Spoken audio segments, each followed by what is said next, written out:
In fair Verona, where we lay our seed! From ancient grudge break to new mutiny, where civil blood makes civil hands unclean. From forth the fatal loins, these two foes, a pair of star-crossed lovers take their life. Whose misadventure piteous overthrows doth with their love bury their parents' strife. The fearful passage of their death marked love and the continuance of their parents' rage. But their children's end not could remove is now the 2 hours traffic of our stage. The rich! If you with patient ears attend, what here shall miss, our toil shall strive to make.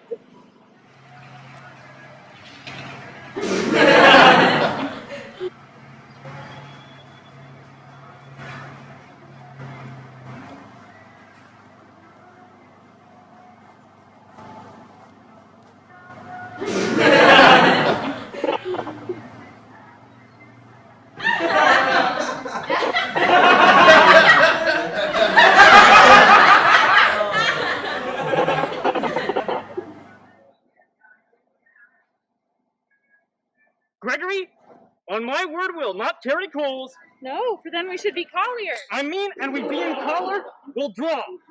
Aye, while you live, draw your neck out of collar.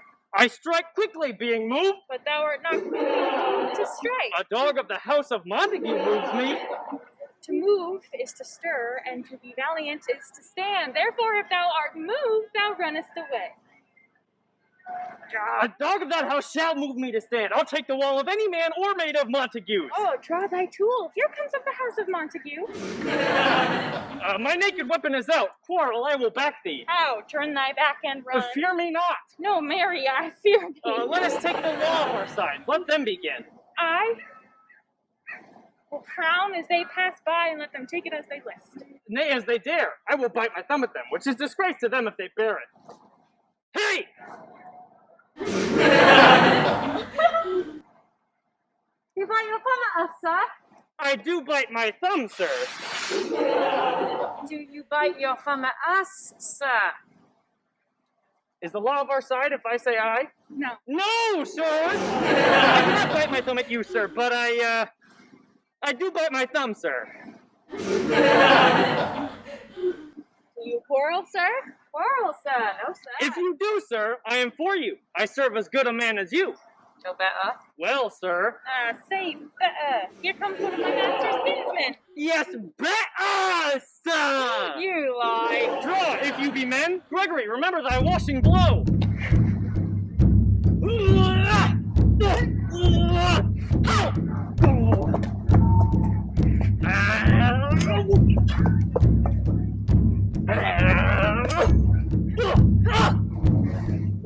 Arch fools! You know not what you do!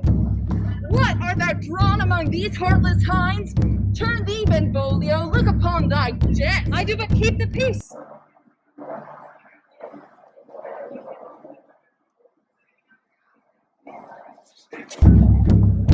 Put up thy sword or manage it to part these men with me. What? Drawn and talk of peace?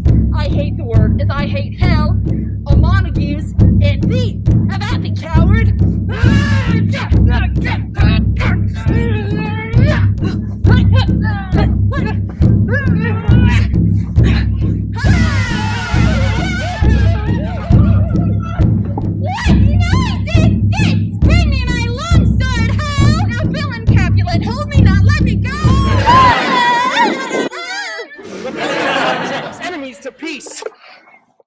terrors of this neighbor-stained steel. Will they not hear? What ho, you men, you beasts!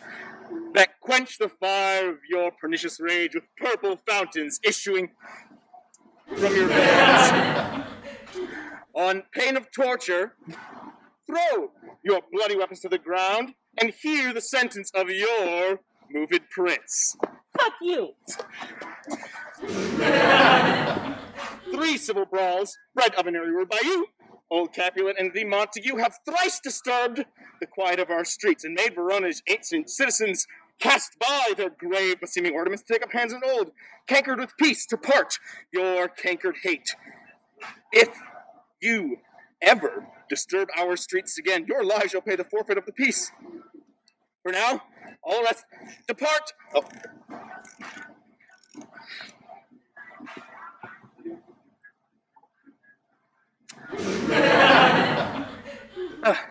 Capulet, come along with me, and Montague, come you this afternoon to know our farther pleasure in this case, to old Freetown, our common judgment place. Once more, on pain of death, all men depart. Who set this ancient quarrel new abroach? Speak, nephew, were you by when it began? Here were the servants of your adversary and yours, fighting ere it did approach. I drew to part them. And the instant came the fiery Tybalt with his sword prepared, which he whipped about his head, cut the winds, who nothing hurt, with all hissed him in scorn, and till the prince came, who parted either part. Oh, where is Romeo? Saw you him today? Right glad I am he was not at this fray. Madam, an hour before, the worshipped sun peered forth the golden window of the east. Troubled mind drove me to walk abroad. So early walking did I see your son. Towards him I made, but he was ware of me and stole into the covert of the wood. I, measuring his affection by my own, that most are busied when they're alone, pursued my humor, not pursuing his, and gladly shunned who gladly fled from me. Many a morning hath he there been seen, with tears augmenting fresh morning dew, adding to clouds, more clouds with his deep sighs. Private in his chamber pens himself, shuts up windows, locks fair daylight out, makes himself an artificial night. Black and pretentious must this humour prove, unless good counsel be the cause remove. My noble uncle, do you know the cause? I neither know nor can learn of him. Have you importuned him by any means? Both by myself and many other friends, but he his own affection's counsellor is to himself. I will not say how true, but to himself so secret and so close. If we could learn from whence his sorrow grows, could we as willingly give cure as no. Ha! See, here he comes. So please you step aside. I'll know his grievance or be much denied. I would thou wert so happy by thy state to hear true shrift.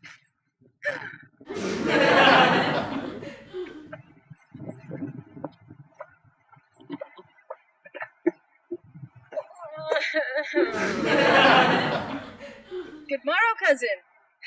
Is the day so young? What, new struck 9? Ay me, that hours seem long. Tell my mother that went hence so fast? It was. What sadness lengthens Romeo's hours? Having that which having makes them short. In love?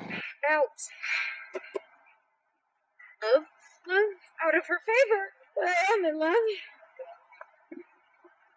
Alas, that love, so gentle in his view, should be so rough and tyrannous in proof. Alas, that love whose view is muffled still should put that icy pathways to his will. Where shall we dine? Ay me, what fray was here? Yeah, tell me not, for I've heard it all. Here's much to do at Kate, but more with love. Ay then, oh, brawling love, oh loving hate, this love feel I that feel no love in this. Dost thou not laugh? Why no, cuz I rather with Good heart of at thy good heart's oppression. Why such is love's transgression? The griefs of mine own lie heavy in my breast, which thou wilt propagate to have it pressed more of thine. This love that thou hast shown doth add more grief to too much of mine own. Love is a smoke, made with the fuel of sighs being purged, a fire sparkling in lovers' eyes, being vexed, a sea nourished with loving tears. What is it else? A madness, most discreet, a choking gall, and preserving sweet. Farewell, cousin. Soft, I will go along. And if you leave me so, you do me wrong. Tut, I've lost myself. Not here. This is not Romeo. He's otherwhere.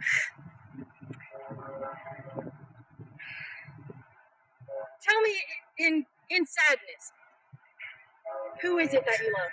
What, shall I groan and tell thee? Groan? Why, no. But sadly, tell me who. Yet a sick man in sadness makes his will. The word ill urged to one that is so ill. Sadness, cousin. I do love a woman.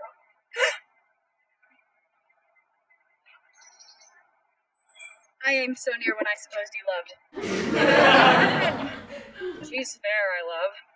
A right fair mark, fair cuz, the soonest hit. Well, in that hit you miss. She'll not be hit by Cupid's arrow. She hath Dian's widow. She is rich in beauty, only poor that when she dies, beauty dies first. Then she hath sworn that she will still live chaste. She hath, and in that sparing excuse ways for beauty starved with her severity, cuts beauty off from all posterity. She is too wise, too fair, wisely too fair to merit bliss by making me despair. She hath forsworn to love, and in that vow do I live dead, that live to tell it now. Be ruled by me. Forget to think of her. Oh, do tell me how I should forget to think. By giving liberty unto thine eyes. Examine other beauties. This the way to call hers exquisite and question even more. He that is struck and blind cannot forget the precious treasure of his eyesight lost.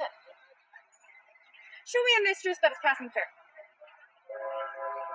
What doth her beauty serve but as a note where I may read what passed that passing fair? Farewell, cuz. Thou canst not teach me to forget. I'll pay that doctrine or else die in debt.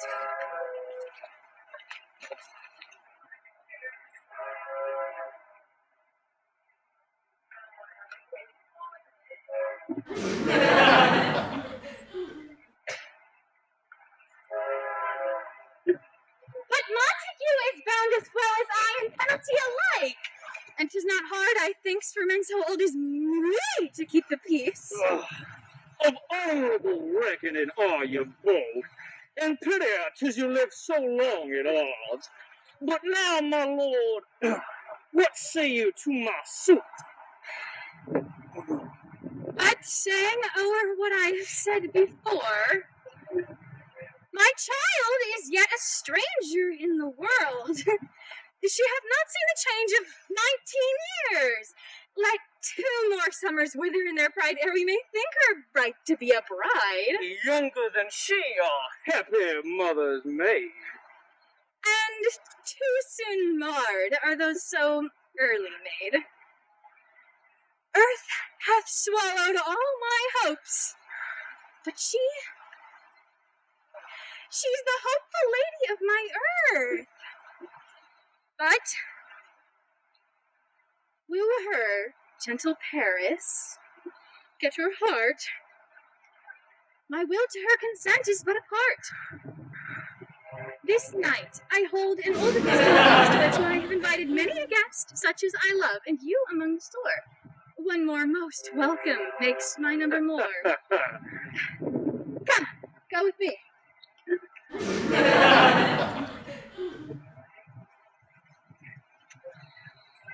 Go, Sirrah, trudge about, find those persons out whose names are written there, and to them say my house and welcome on their pleasure stay.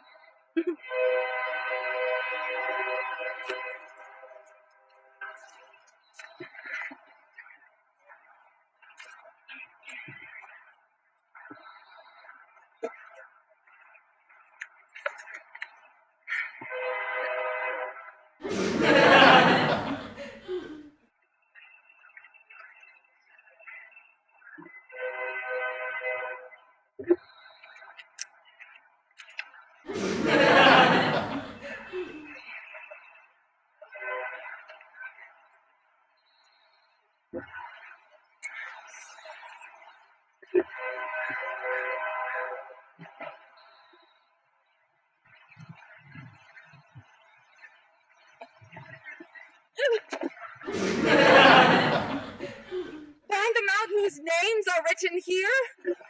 It is written that the shoemaker should meddle with his yard, and the tailor with his last, the fisher with his pencil, and the painter with his nets. But I am sent to find whose names the person hath here writ, and can never find what names the writing person hath here writ. Much to the learned in good time.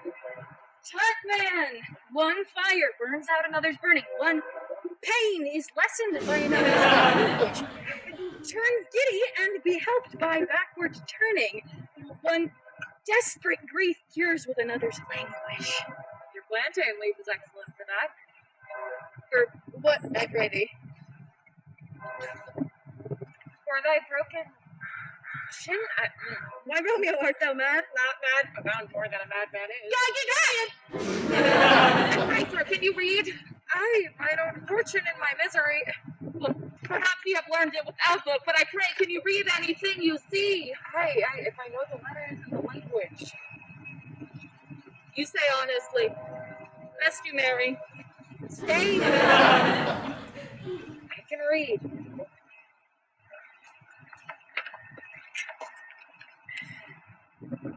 Signor Martino and his wife and daughters, Count Anselm and his beauteous sisters, the lady widow of Vitruvio, Signor Placentio and his lovely nieces, Mercutio and his brother Valentine, Uncle Capulet and his wife and daughters, Rosalind and Lydia, Signor Valentio, Hippolyte, Lucio, and the lively Helena. A fair assembly. Whither should they come? Up. Whither? To supper? To our house. To whose house? My master's. I've asked you that before. Oh, no! I'll tell you without asking. My master is the great rich Capulet. And if you be not of the house of Montagues, I pray come and crush a cup of wine. Rest you, Mary.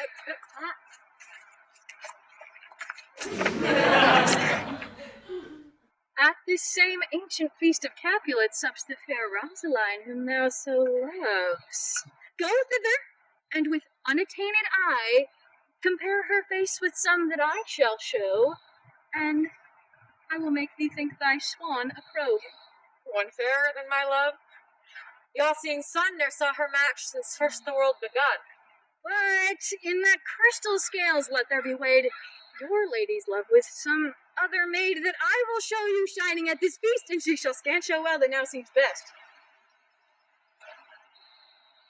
I will go along, no such sight to be shown, but to rejoice in splendor of mine own.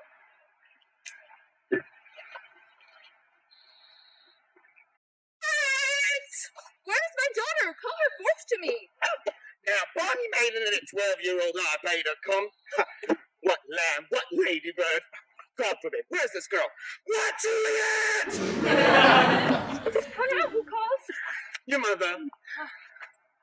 Madam, I am here. What is your will? This is the matter. Nurse, give leave while we must talk in secret.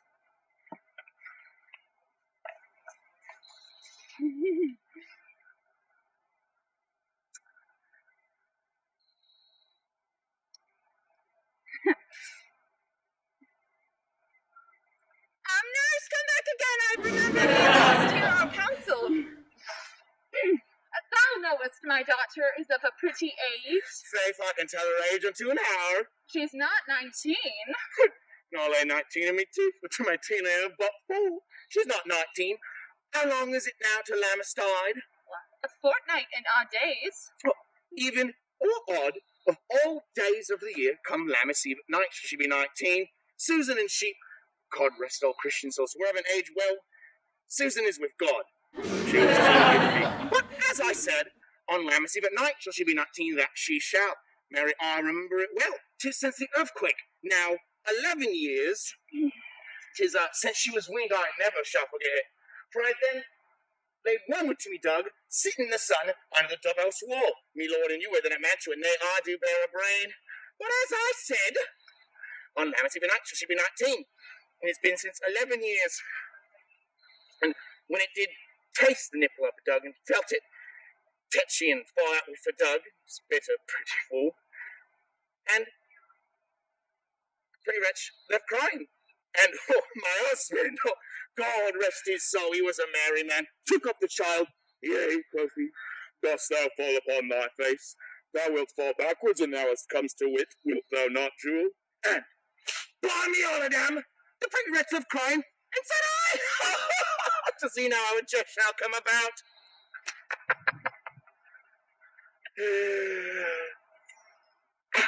To see, and I warrant I should have 1,000 years, I never shall forget it. Oh, wilt thou not, Jewel? Oh, it stated and said I. Enough of this, I pray thee, hold thy peace. Yes, madam. Yet I cannot choose but laugh. To think it should stop, leave crying, and say I. And I warrant it had upon its brow a bump as big as a young cockerel's stone, a perilous knock. And me husband, dost thou fall upon thy face? Thou wilt fall backwards, and thou comes to age. Wilt thou not, Jewel? It stated and said I. Stint thou too, nurse, I pray thee, say I. God might do his grace. Thou wast the prettiest babe e'er I nursed. Now I should live to see thee married once.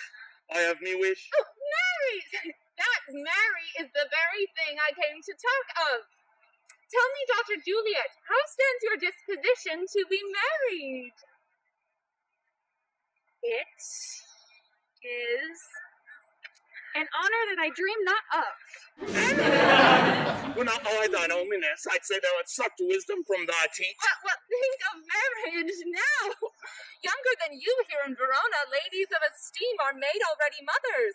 By my count, how is your mother much upon these years that you are now a maid? Thus, then in brief, the valiant Paris seeks you for his love. A man, young lady? Lady, such a man, why is all the world? He's a man of wax. Verona's not such a flower. Nay, he's a flower in faith, a pretty flower. Tell me, can you love the gentleman? This night you shall behold him at our feast. Read over the volume of young Paris's face, and find delight there where beauty's pen hath writ. So shall you share all he doth possess by having him, making yourself no less. No less? Nay, bigger women grow by men. Speak bravely. Can you like of Paris's love? I'll look to like, if looking liking move, but no more deep will I endart mine eye than your consent gives strength to make it fly.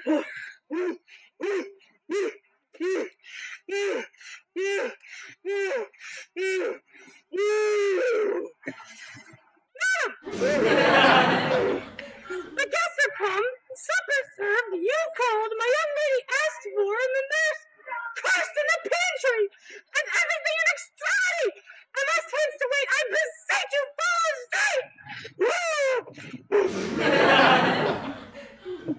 We follow thee. Juliet, the county stays. Go, girls, seek happy nights, happy days.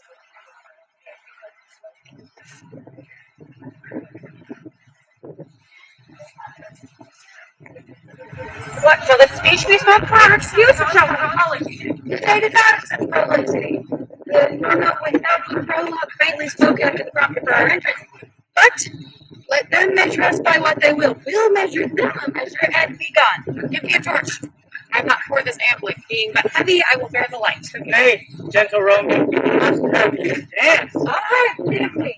You have dancing shoes with nimble soles. I have a soul of lead, so stakes me to the ground. I cannot move. You are a lover. Borrow Cupid's wings and soar with them above a common bound. I am too sore in pierced with his shaft to soar with his light feathers, and so bound under love's heavy burden do I sink. And to sink in it should you burden love. Too great oppression for a tender thing. It is not a tender thing. It is too rough, too boisterous, too rude, and it pricks like thorn. If love be rough with you, be rough with love. Prick love for pricking and you beat love down.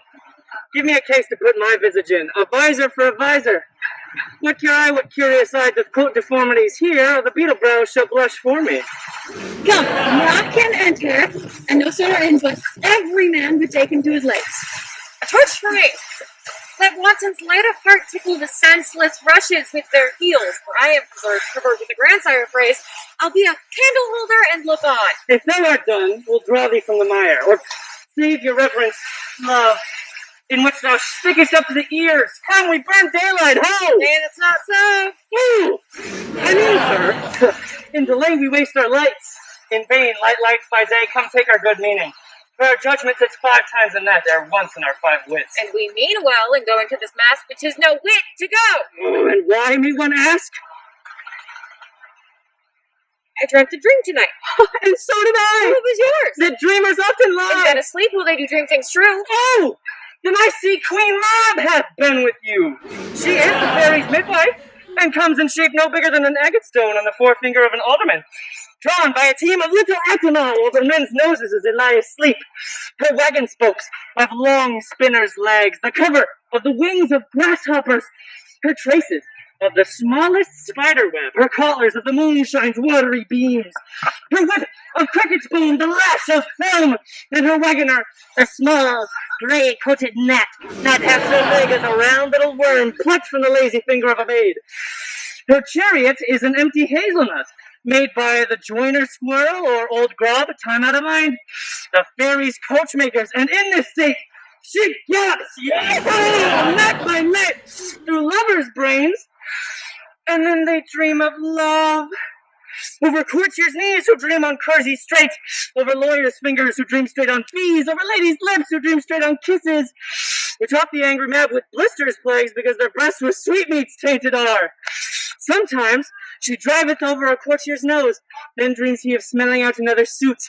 Sometimes she comes with a tight pig's tail, tickling a parson's nose as he lies asleep, and then he dreams of another benefice. Sometimes she driveth over a soldier's neck, and then he dreams of cutting foreign throats, of breaches, ambuscados, Spanish blades, heathens, 5 fathoms deep, and anon drums in his ears at which he starts and wakes, and being thus frightened, says a prayer or two and goes back to sleep. This is the very mab that plants the manes of horses in the night and bakes the elf-locks in foul sluggish hairs, which once untangled much misfortune bodes. This is she that when maids lie on their back, presses them and learns them first to bear, making them women of good carriage. This is she! Peace! Peace, Mercutio, peace! Thou talk'st of nothing! But true! I talk of dreams, which are the children of an idle brain, begot of nothing but vain fantasy, which are as thin of substance as the air and more inconstant than the wind, which even now woos the frozen bosom of the north, and being thus angered, puffs away from thence to the dew-dropping south. This rain you talk of blows us from ourselves. Supper is done, and we will come too late. I fear too early. For my mind misgives some consequence, yet hanging in the stars shall fearfully begin his bitter day with this night's revels, and inspire the term of a despised life close to my breast with some vile forfeit of untimely death. But he that hath the steer to my course direct my sail. On, lusty gentlemen! Strike drum!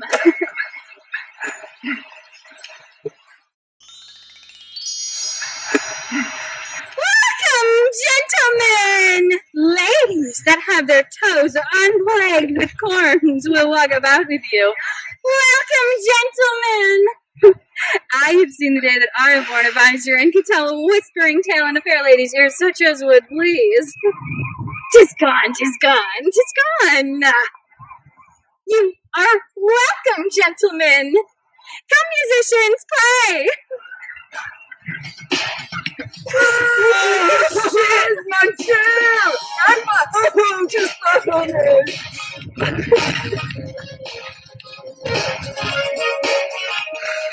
You can see it.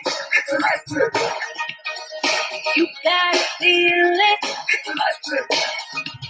Ooh, it's shaking.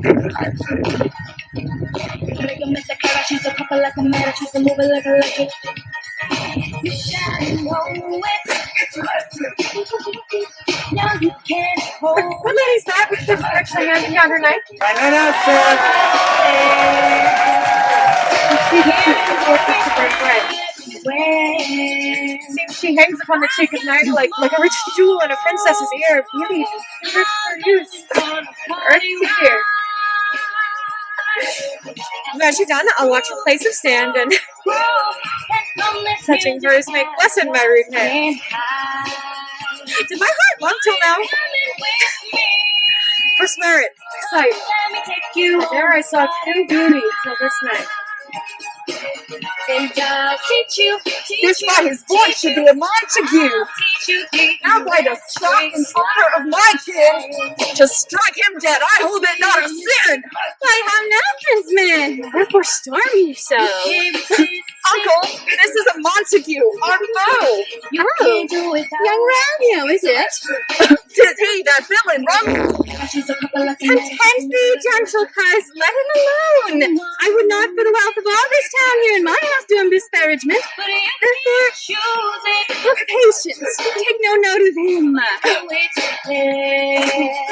Uncle, it fits when such a villain should be a guest. I'll not endure him. He shall be endured. What, goodman boy? Go to! I say he shall go to! Am I the master here, or you? Go to! You'll not endure him. Oh, God shall mend my soul. You'll make a mutiny among my guests. You will say, "Come with your be the man." Why, uncle, 'tis a shame. Go to, you are a saucy boy. So indeed. Be quiet, or my light. For shame, I'll make you quiet. Surely my heart.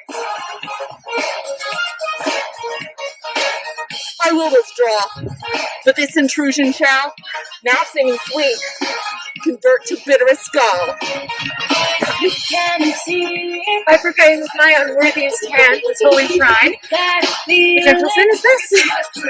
My lips, two blushing pilgrims, ready stand to smooth that rough touch of the tender hand. Good pilgrim, you do wrong your hand too much, which mannerly devotion shows in this. For saints of hands that pilgrims hands may touch, and palm to palm is holy palmer's kiss. Have not saints lips and holy palmers do? Aye, lips that they must use in prayer. Oh, then dear saint, let lips do what hands do.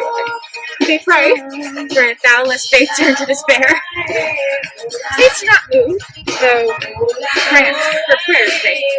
Then move not while my prayers affect their faith.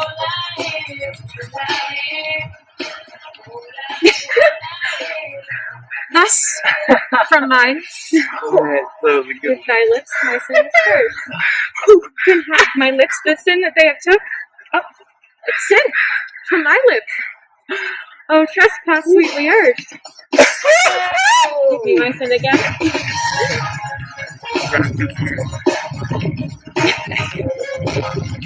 You kissed that book?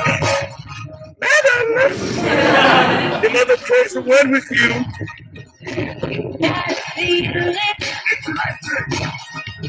What is her mother? Mary Bachelor, her mother's the lady of the house, and a good lady, and a wise and virtuous, and as to daughter you talk withal.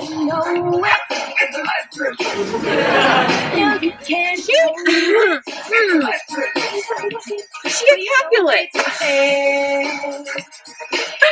Oh dear, count your life is my closed debt. Away! Be gone! The sport is at the best! Aye, so I fear. Where's my unrest? Good night. My torch is here. By my soul, by my faith, it works his light. I'll do my best. Come hither, nurse. Where's young gentleman? I believe that be the son and heir of old Tiberio. What's he that follows here that is going out of door? I think, that be, young Petruchio. What's he that follows here that would not dance? I know not. Go ask his name. If he be married, my grave is like to be my wedding bed. His name's Romeo, and a Montague. the only son of your great enemy. My only love sprung from my only hate, too early seen, unknown, and known too late. Prodigious birth of love it is to me that I must love a loathed enemy. What's this? What's this? A rhyme I learned, even now, of one I dance withal. Anon, anon, come let's away, the strangers are all gone.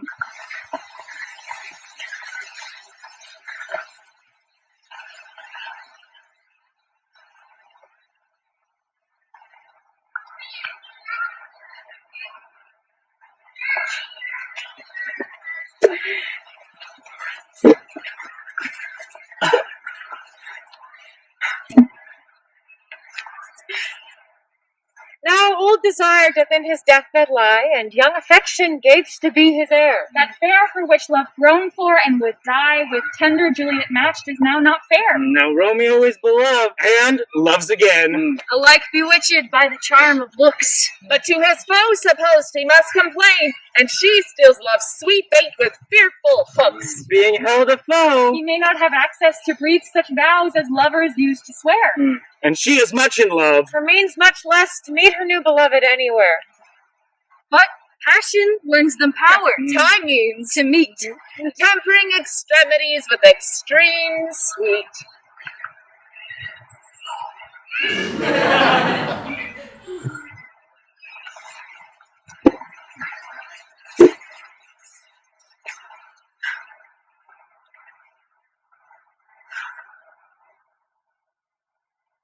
I go forward when my heart is here?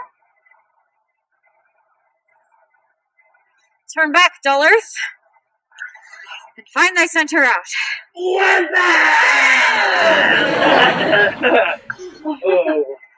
Romeo! Romeo, my cousin Romeo! He is wise, and all my life have stolen them home to bed. When you go home. He ran this way and leapt this orchard walk. Ah, good Mercutio. Nay.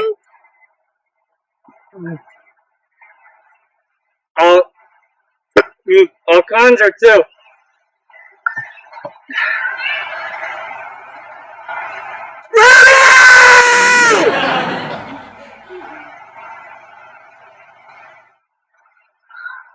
Humors, madman, passion, lover,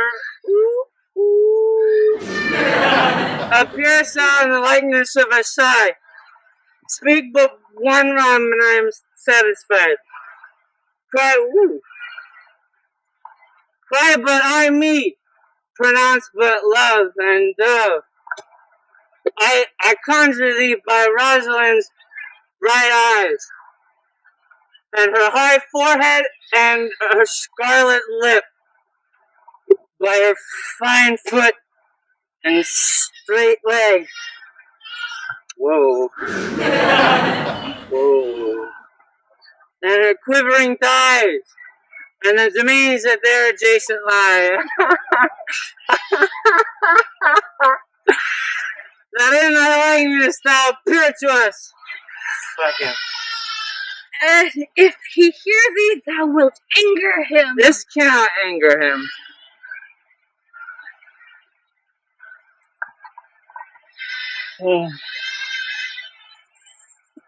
Twould anger him to raise a spirit in his mistress' circle. Hello. Letting it stand there until she conjured it and laid it down. That were some spite. My invocation is fair and honest. In his mistress' name, I conjure only but to raise up him. Oh. Come. He hath hidden himself amongst these trees, to be consorted with the humorous night. Blind is his love, and best befits the dark. If love be blind, love cannot hit the mark. Now will he sit under a medlar under medlar tree, wishing that his mistress for that kind of fruit, as maids call poplars when they laugh alone. Oh, Romeo! That she were, oh, that she would open us, and thou a poplar and pear. Romeo! Good night. Out to my truckle path. Ooh. Go then. Tis in vain to seek him here that means not to be found. Yeah. Oh.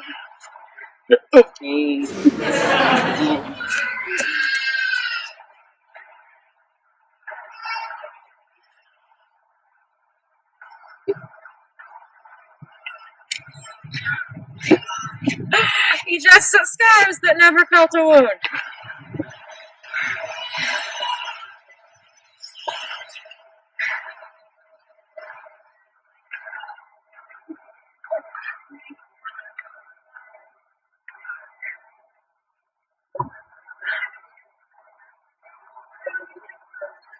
So,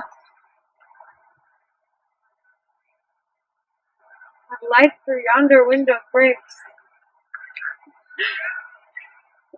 Is the east, and Juliet is the sun.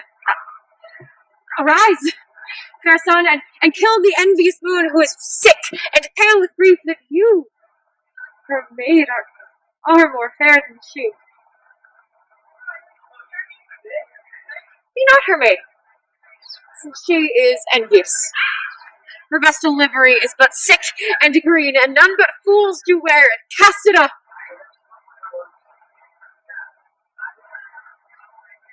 It is my lady. It is my love. She knew she were. She speaks, yet talks of nothing. What of that?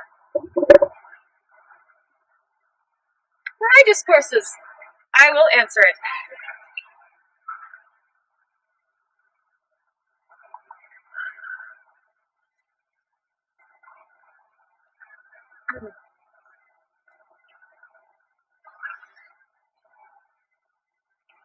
I am too bold! Is that to me she speaks? Two of the fairest stars in all the heaven, having some business to entreat her eyes to twinkle in their spheres till they return. What if her eyes were there, they in her head? The brightness of her cheek would shame those stars as daylight doth a lamp. And her eye in heaven would through the airy region stream so bright that birds would sing and think it were not night. Me, speaks. Oh, speak again, bright angel, for thou art as glorious to this night being o'er my head. Oh, Romeo, Romeo, wherefore art thou Romeo? Deny thy father and refuse thy name, or, if thou wilt not, be but my sworn love, and I'll no longer be a Capulet. Shall I hear more, or shall I speak at this? 'Tis but thy name that is my enemy. Thou art thyself, not Montague. What's Montague? It is nor hand, nor foot, nor arm, nor face.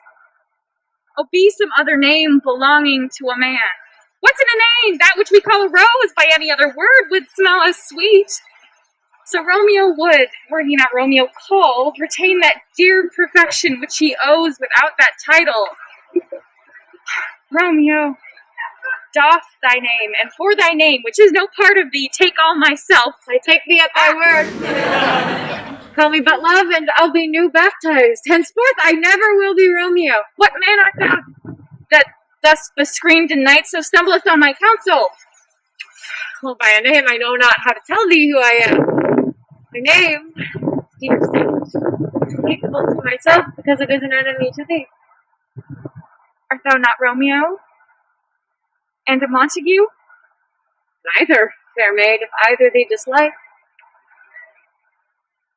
How camest thou hither, tell me, and wherefore? The orchard walls are high and hard to climb, and the place death, considering who thou art, if any of my kinsmen find thee here. With love's light wings did I approach these walls, for stony limits cannot hold love out, and what love can do, that dares love attempt.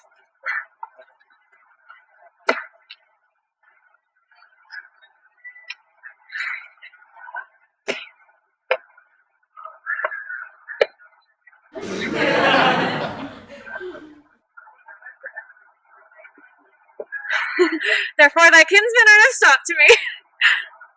If they deceive thee, they will murder thee. Alack, there lies more peril in thine eyes than 20 of their swords. Look thou but sweet, and I am proof against their enmity. I would not for the world they saw thee here. I have night's cloak to hide me from their eyes. And but thou love me, let them find me here. My life were better ended by their hate than death prorogued wanting of thy love. By whose direction foundest thou out this place? My love, which did first prompt me to inquire. He lent me counsel, and I lent him eyes. I am no pilot, yet wert thou as far as that vast shore washed with the farthest sea, I would adventure for such merchandise. Thou knowest the mask of night is on my face, else would a maiden blush bepaint my cheek for that which thou hast heard me speak tonight. Fain would I dwell on form, fain deny what I have spoke. But farewell compliment. Dost thou love me? I know thou wilt say aye, and I will take thee at thy word, but if thou swearest, thou mayest prove false. Oh, gentle Romeo, if thou dost love, pronounce it faithfully. Or, if thou thinkest I am too quickly won, I will frown, and be perverse, and say thee nay, so thou wilt woo. But else, not for the world. In truth, fair Montague, I am too fond, and therefore thou mayest think my behavior light, but trust me, gentlemen, I'll prove more true than those that have more coin to be strange. I should have been more strange, I confess, but that thou overheardest ere I was ware my true love passion. Therefore pardon me, and not impute this yielding to light love, which the dark night hath so discovered. Lady, by yonder blessed moon I vow that tips with silver all these fruit tree tops. I swear not by the moon, the inconstant moon that monthly changes in her circled orb, lest that thy love prove likewise variable. What shall I swear by? Do not swear at all. If my heart's dear love... No, do not swear. Although I joy in thee, I have no joy of this contract tonight. It is too rash, too unadvised, too sudden, too like the lightning which doth cease to be ere one can say it lightens.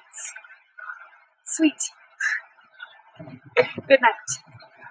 This bud of love by summer's ripening breath may prove a beauty's flower when next we meet. Good night. Good night. As sweet repose and rest come to thy heart as that within my breast. Oh, wilt thou leave me so unsatisfied?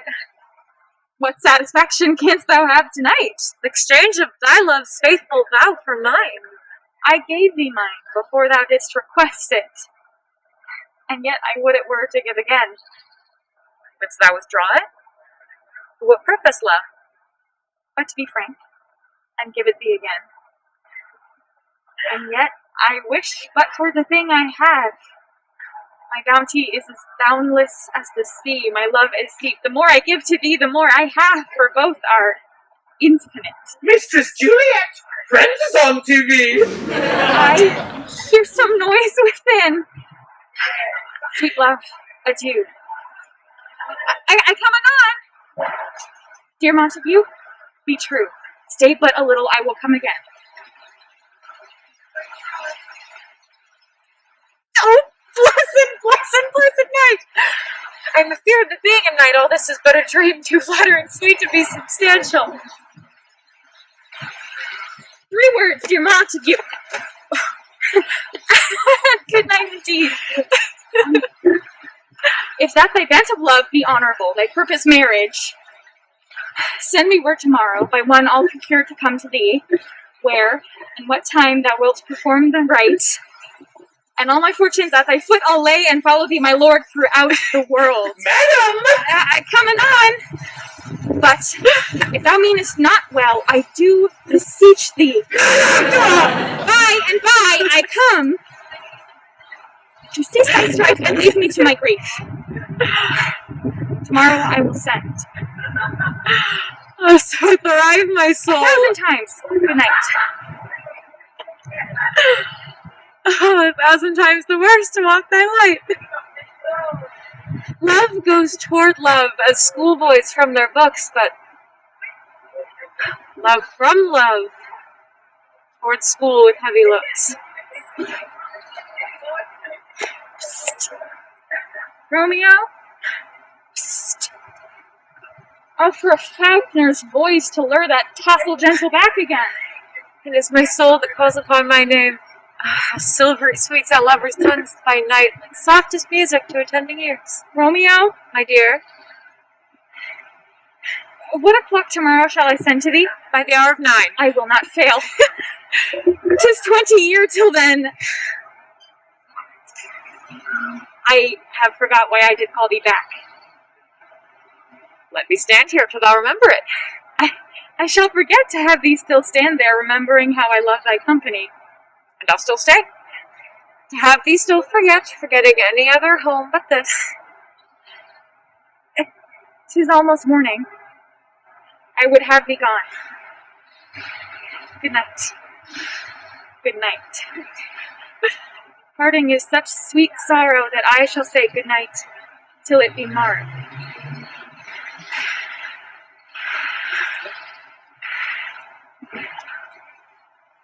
Sleep dwell in thine eye, peace in thy breast.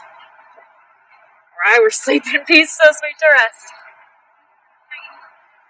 Hence will I to my ghostly friar's close cell, his help to crave, and my dear head to tell.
Benedicite! What early tongue so sweet saluteth me? Young son, it argues a distempered head so soon to bid good morrow to thy bed. Care keeps his watch in every old man's eye, and where care lodges sleep will never lie. But where unbruised youth with unstopped brain doth couch his limbs, their golden sleep doth reign. Therefore thy earliness doth me assure thou art uproused with some distemperature. Or, if not so, then here I hit it right. Our Romeo hath not been in bed tonight. That last is true. The sweeter rest was mine. God pardon sin. Was thou with Rosaline? With Rosalind, my ghostly father, no. I forgot that name, and that name's woe. That's good, my son. But where's thou been then? I'll tell thee ere thou ask me again. I have been feasting with mine enemy, where on a sudden one hath wounded me that's by me wounded. Both are remedy within thy help and holy physic lies. I bear no hatred, blessed man, for lo, my intercession likewise steads my foe. Be plain, good son, and homely in thy thrift. And plainly no. heart's dear love is set on the fair daughter of rich Capulet, and as mine on hers, so hers is set on mine, and thou combine, save what thou must combine by holy marriage. How and when we met, we wooed and made exchange of vow, I'll tell thee as we pass, but this I pray, thou consent to marry us today?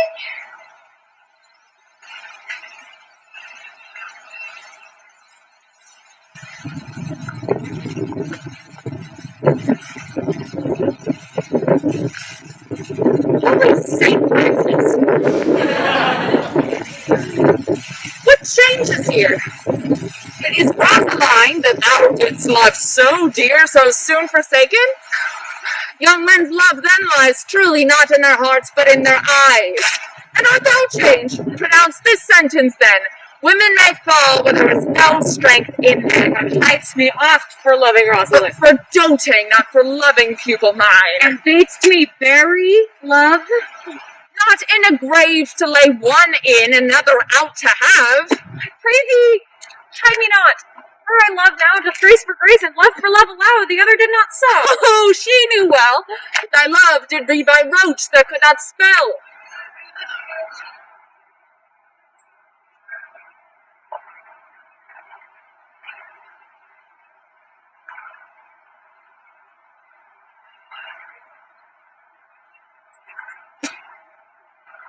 But come, young sir, come go with me.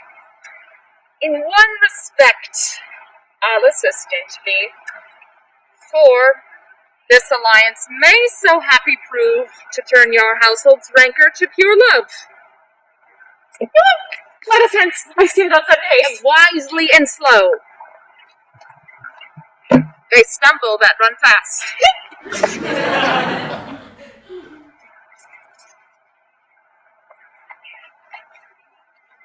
Where the devil should this Romeo be? Came he not home tonight? Not to his father's. I spoke with his man. Why, that same pale, heart-hearted wench, that Rosalind, torments him so that he will sure go mad. Tybalt, the kinsman to old Capulet, hath sent a letter to his father's house. A challenge on my life. Romeo will answer it. Any man that can write may answer a letter. Nay, he will answer the letter's master, how he dares. Being dared. Alas, poor Romeo, he is already dead. Stabbed by a white wench's black eye. The very pin of his heart cleft by the blind bull boy's butt shaft. And is he a man to encounter Tybalt? Why, what is Tybalt? Oh, more than the prince of cats. He's the captain of compliments. He fights as you sing prick song, keeps time, distance, and proportion. He rests his minim wrists. 1, 2. And the third in your bosom! The very creature of a silk button. A duelist, a gentleman of the very first house. Of the first and second cause. Ah, the immortal passado, the punto reverso, the high. The what? The pox of such antic, lisping, affecting phantasms, these new tuners of accent. By Jesu, a very good blade, a very tall man, a very good whore. Why, is it not lamentable, grandsire, that we should be thus afflicted with these strange flies, these fashion mongers, these pardon me's that stand so much in the new form that they cannot sit at ease on the old bench? Oh, they're bones! They're bones! Here comes Romeo! Here comes Romeo! Without his roe, like a dried herring. Oh, flesh, how thou art fishified. Now is he for the numbers that Petrarch flowed in. Laura to his lady was like a kitchen wench. Mary, she had a better love to berhyme her. Dido, a dowdy. Cleopatra, Helen, a hearing. Hildings and harlots. Thisbe, a grey or so, but not to the purpose. Signor Romeo, bonjour. There is a French salutation to your French slut. You gave us the counterfeit fairly last night. Good morrow to you both. What counterfeit did I give you? The slip, sir, the slip. Can you not conceive? Pardon, Mercutio. My business was great, and in a case such as mine, a man may strain courtesy. Which is as much to say, such a case as yours constrains a man to bow in the hand. Meaning the curtsy? Thou hast most kindly hit it. Most courteous, that was me. I am the very pink of courtesy. Flower. Right. Quite let my pump as well, flower. Oh, sure, wit. Follow this jest now until thy pump is worn out. And when the single soul of it is worn, the jest shall remain after the wearing.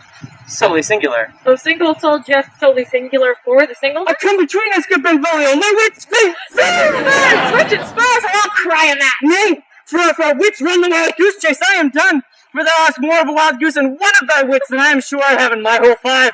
Was I with you there for the goose? Thou was never with me for anything when thou was not there for the goose. I will bite thee by the ear for that jest. Make a goose like that! Oh, thy wit is a very bitter sweeting. It is a most sharp sauce. Why then is it not well served into a sweet goose? Oh, here is a wit of several, stretched from an inch narrow to an ell broad. Oh, such that word at word broad, which added to the goose proves thee far and wide. Goose. Why, is this not better than groaning for love? Now art thou sociable. Now art thou Romeo. Now art thou what thou art, by art as well as by nature. For this driveling love is like a great natural that lolls up and down to hide his babble in a hole. Stop there. Thou desirest to stop me in my tail against the hair? Thou wouldst else have made thy tail. Thou art deceived. I would have made it short, for I was come to the whole depth of my tale and meant indeed to occupy the argument no longer. Use a goodly gear? A sail. Two, a shirt and a smock. Peter? Me fan, Peter. Oh, good Peter, to hide her face, for the fan's a fairer face. Grant you good morrow, gentlemen. Oh, God, you good inn, fair gentlemen. Is it good in? 'Tis no less, I tell you, for the body hand of the dial is now upon the prick.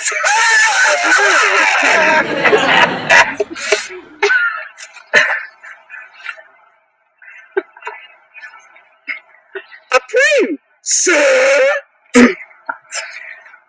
You know him, fine young Romeo. Oh, I can tell you. But young Romeo will be older when you found him than he was when you sought him. I am the youngest of that name, for fault of a worse. You say, well, Yea, is the worst well? Very well took faith, wisely. if you be, sir, I desire some confidence with you. She will indict him to some supper. Aboard! So Stop found. not a hair, sir, unless a hair, sir, in a Lenten pie that is stale and hoar ere it be spent. An old hair whore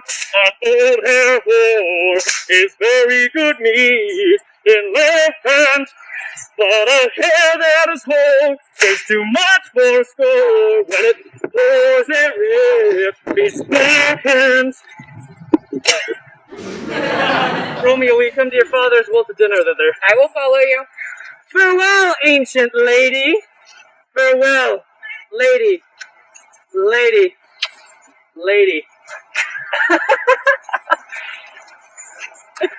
I pray you, sir, what saucy merchant is this who is so full of his ropery? A man, nurse, that loves to hear himself talk, and who will speak more in a minute than he will stand through in a month. I'm a trough for himself tomorrow, Kofi. I'll take him down here lustier than he is, and 20 such jacks, and if I cannot, I'll find those that shall, scurvy knave. I'm none of his flirt gills. I'm none of his skein smits, and thou must stand by too, and suffer every knave to use me at his pleasure. I saw no man use you at his pleasure. If I did, my weapon should quickly have been out. I warrant you, I dare as draw as soon as another man, if I see occasion in a good quarrel, and the law on my side. Now, therefore, God, I am so vexed that every part about me quivers, scurvy knave. I pray you, sir, a word. And as I told you, the young lady bid me inquire you out. What she bid me say, I'll keep to me so. But first, let me tell you that if you should lead her in a fool's paradise, as they say, it were a very gross kind of behavior, as they say. For the gentleman is young, therefore, if you should deal double, it were a very ill thing to be offered to any gentleman, and very weak dealing. Commend me to my lady and mistress, I protest unto thee. Ah, good art, faith. Lord, she'll be a joyful woman. What will thou tell her? Thou dost not mark me. I will tell her, sir, that you do protest, which, as I take it, is a very gentlemanlike offer.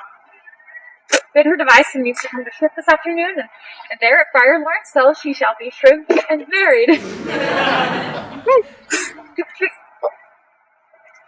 Here's for thy cakes. No, truly, sir, not a penny. Go to, I say you shall. This afternoon, sir. And stay, good nurse, behind the abbey wall. Within the hour my man will be with thee and bring thee cords made like a tackled stair, which to the high-top gallant of my joy must be my convoy in the sacred night. Farewell. Be trusty, and I'll quit thy pains. Farewell. Find me to thy lady. God mark thee to his grace. What sayst thou, the nurse? Is your man secret?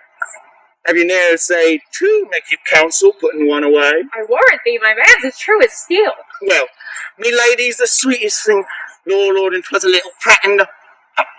There's a nobleman in town, one Paris, who would fain lay knife aboard, but whenever she sees him, good soul, that she'd rather see a very toad as see him.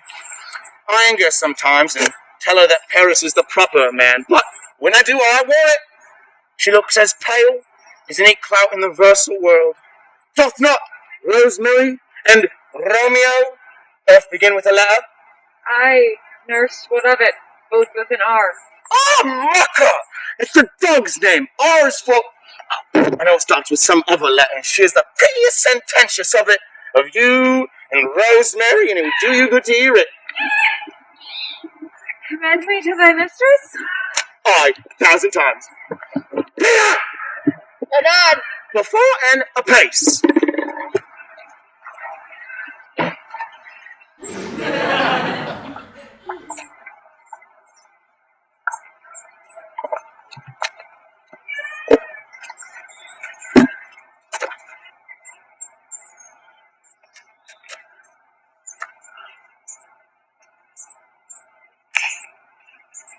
The clock struck 9 when I did send the nurse. In half an hour she promised to return.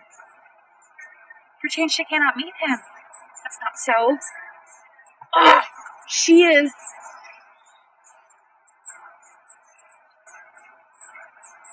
Snail.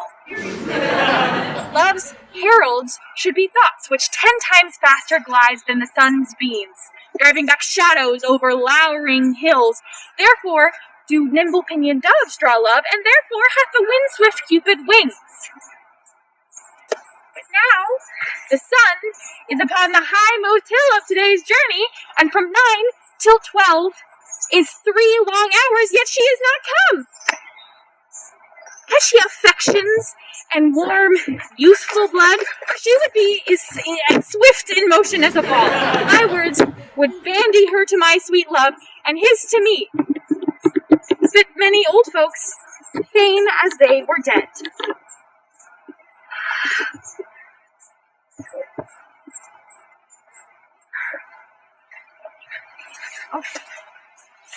Oh God, she comes. Oh, honey, nurse. What news? Hast thou met with him? Send thy man away. Now, good sweet nurse. Oh Lord, why lookest thou sad? Though news be sad, yet tell them merrily. If good, thou shamest the music of sweet news by playing it to me with so sour a face. I am weary. Give me leave a while, fire me bones ache. Oh, what a jaunt have I! I would thou hadst my bones, and I thy news. Come. Speak, nurse. I pray thee, good nurse, speak. Yes, what else? Can you not stay a while? Do you not see that I am out of breath? How art thou out of breath when thou hast breath to tell me that thou art out of breath? The excuse thou dost make in this delay is longer than the tale thou dost excuse. Is thy news good or bad?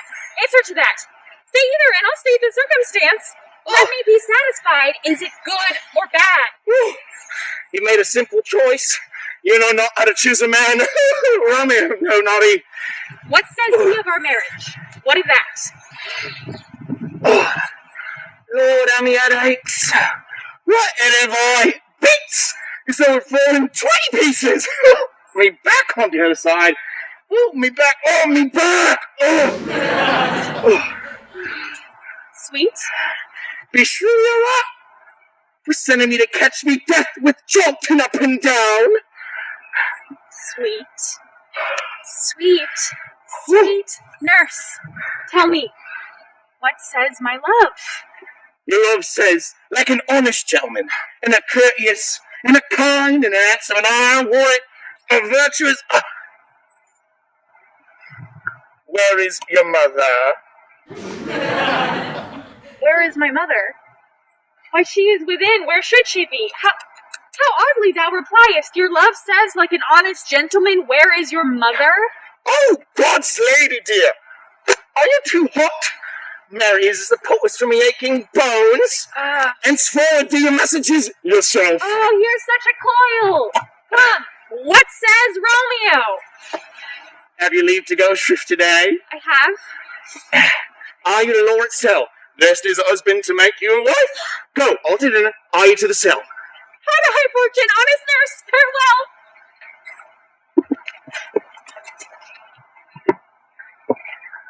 So smiles the heavens upon this holy act that sorrows with after hours chide us not.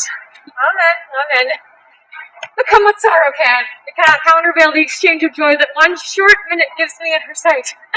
We vow to close our hands with holy words, then love-devouring death do what he dare. It is enough I may but call her mine. These violent delights have violent ends, And then their triumphs die like fire and powder, which as they kiss consume.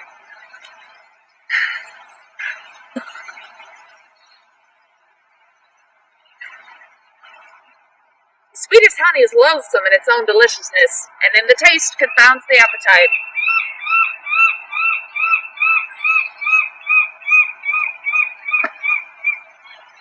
Therefore, love moderately. Long love doth so. Too swift arrives, as tardy's too slow. And here comes thy lady. Oh, so light of foot will ne'er wear out the everlasting flint. good even to my ghostly confessor. Romeo shall thank thee, daughter, for us both. As much to him, else is his thanks too much.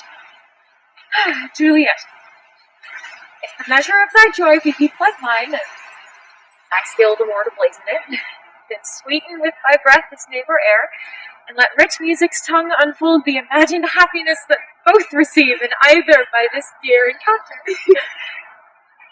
Conceit, more rich in matter than in words, brags of substance, not of ornament. They are but beggars that can count their worth, but my true love is grown to such excess that I cannot sum up some of half my wealth. Come, and we will make short work.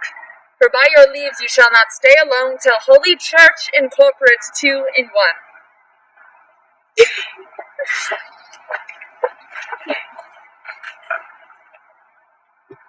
I pray thee, good Mercutio, let's retire. The day is hot, the capitals are abroad, and if we should meet, we should not escape a brawl. For now, these hot days is the mad blood stirring. Thou art like one of these fellows that when he enters the confines of a tavern, claps me his sword upon the table and says, God, send me no need of thee! And by the operation of the second cup draws him on the drawer, when indeed there is no need. I like such a fellow. Come, thou art as hot a jack in thy mood as any in Italy, and as soon moved to be moody, and as soon moody to be moved. And what too? Nay, and there were two such, we should have none shortly, for one would kill the other, and thou wilt tutor me from quarreling. And I were so apt to quarrel as thou art, then any man should buy the fee simple of my life for an hour and a quarter. The fee simple? Is it? I got the... Oh, simple.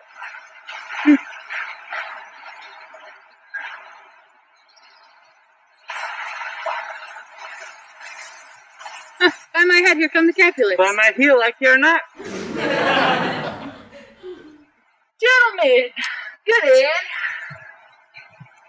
A word with one of you? And but one word with one of us? Couple it with something. Make it a word and a blow.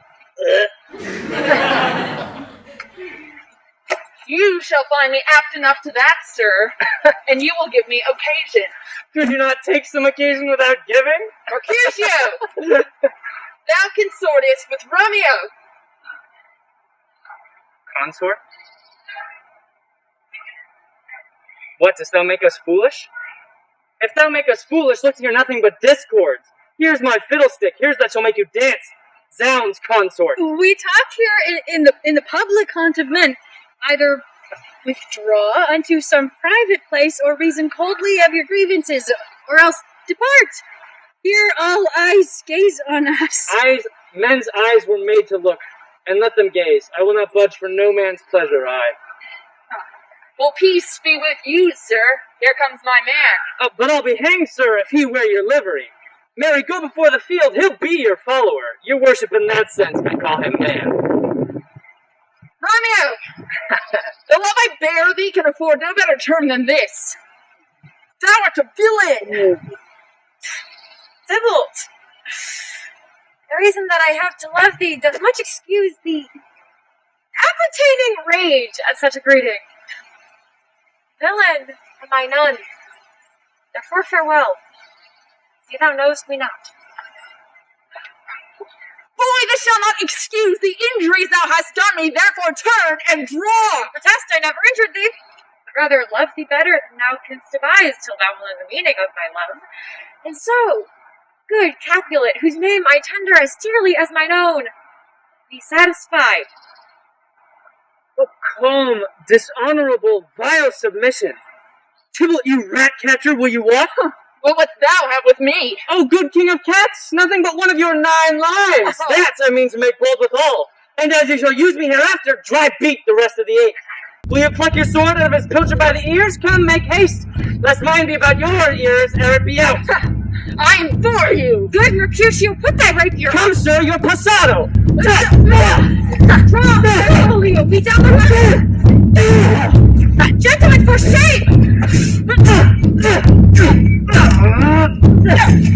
Forbear this outrage!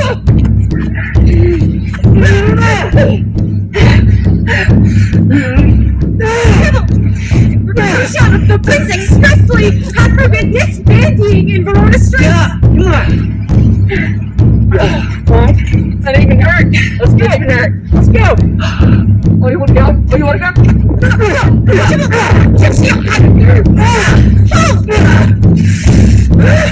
What? I'm hurt. A plague on both your houses. I am sped. Is he gone and hath nothing? What? Art thou hurt?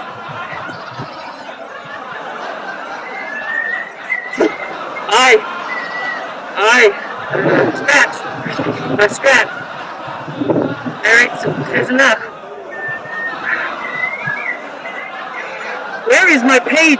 Go, villain, fetch a surgeon! Rage, ma'am, the hurt cannot be much.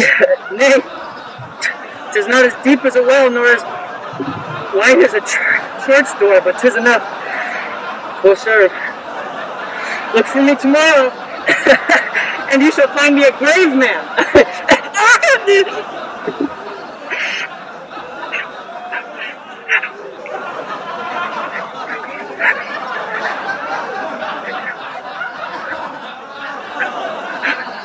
I am peppered, I walk for this world. A plague on both your houses!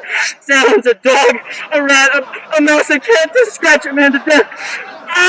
A braggart, a villain, a rogue that fights by the book of arithmetic. Why the devil came you between us? I was hurt under your arm. I battled for the best. Help me into some house, Benvolio, or I shall faint.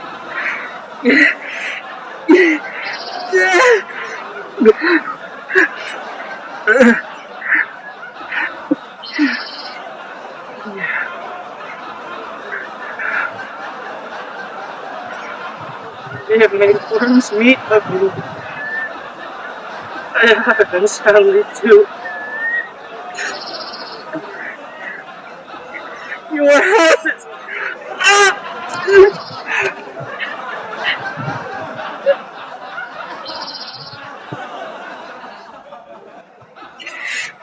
This gentleman, the prince's near ally and my very friend, got this mortal hurt in my behalf. My reputation stained with Tybalt slander, Tybalt, the mine hour have been my cousin. Juliet. My beauty hath made me effeminate, and in my temper softened valor's steel.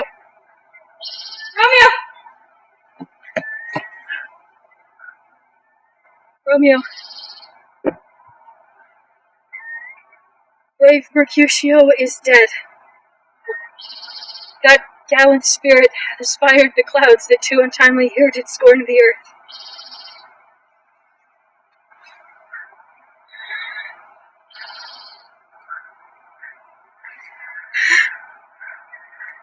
This day's black fate on more days doth depend. This but begins the woe that others must end.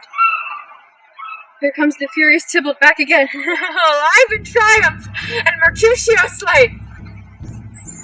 Away to heaven, spectre planety, let fire, I fury be my conduct now, now! Tybalt! Take back that villain that late thou gavest me. For Mercutio's soul is but a little way above our heads, staying for thine to keep him company. Either thou, or I, or both must go with him. Thy wretched boy that didst consort him here shall put them hence. This shall determine that.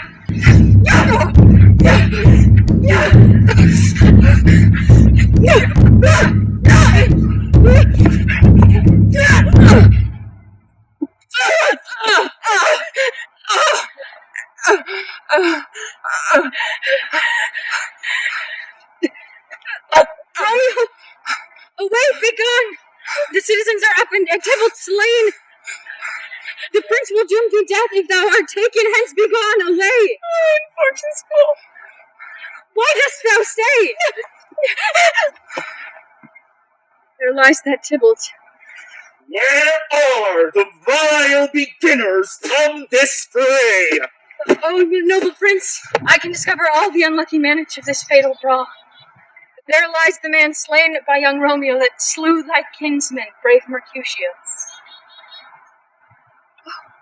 Tybalt, my cousin.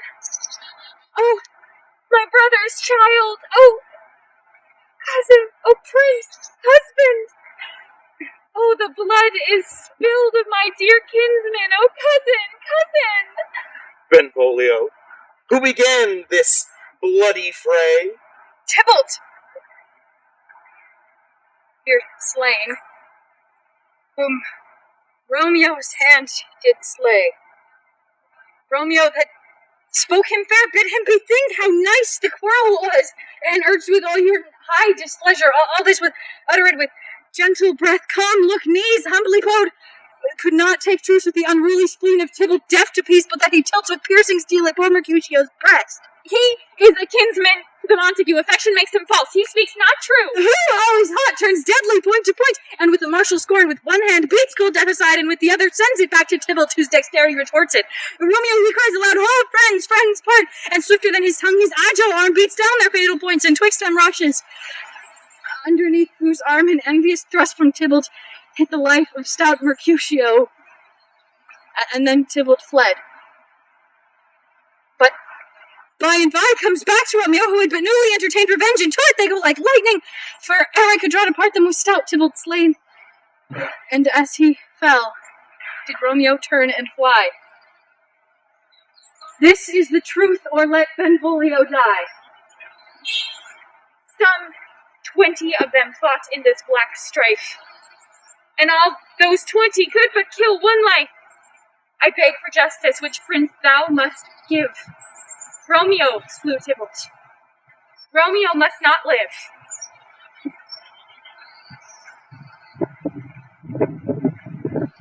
Romeo slew him.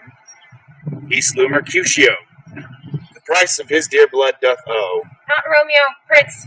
He was Mercutio's friend. His fault concludes with the law should end the life of Tybalt. and for that offense, immediately we do exile him hence. I have an interest in your heart's proceeding. My blood, for your rude brawls, doth lie a-bleeding.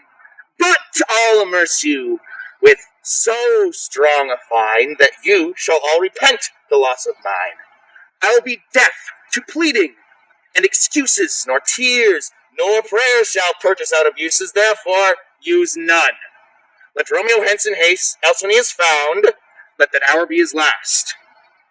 Bear hence this body and attend our will. Mercy but murder, pardoning those that kill.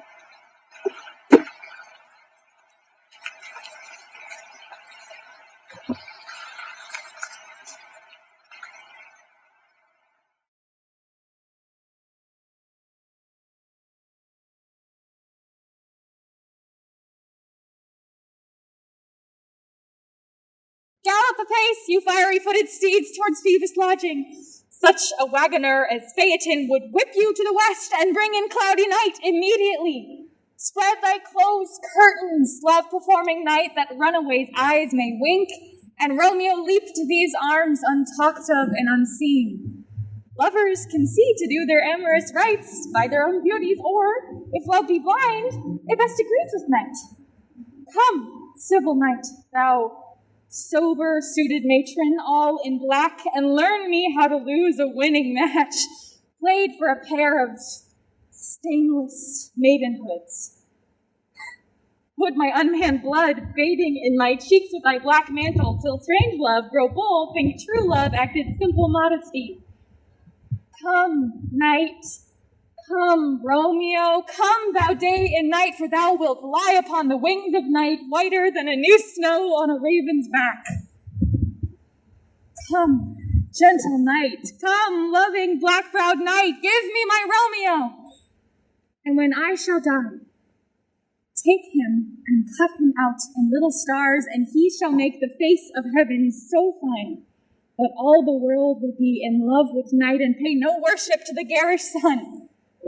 I have bought the mansion of a love, but not possessed it, and though I am sold, not yet enjoyed.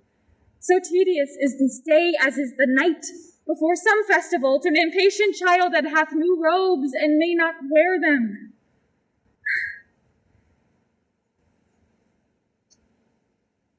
That Romeo bid thee fetch? Aye, the courts. I mean, what news? Why dost thou wring thy hands? Well, where they that ere I was born, he's dead. We are undone, lady, we are undone. Alack, the day he's gone. He's killed, he's dead. Can heaven be so envious? Heaven cannot.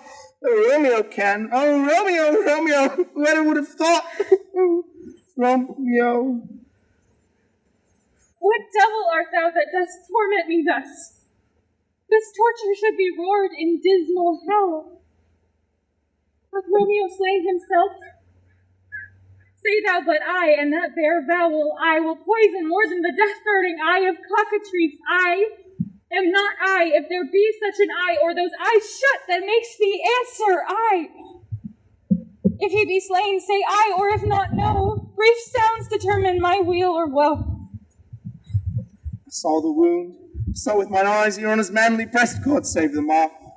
A piteous corpse, a bloody, piteous corpse, pale as ashes, daubed in blood, in gore blood, I swooned at the sight.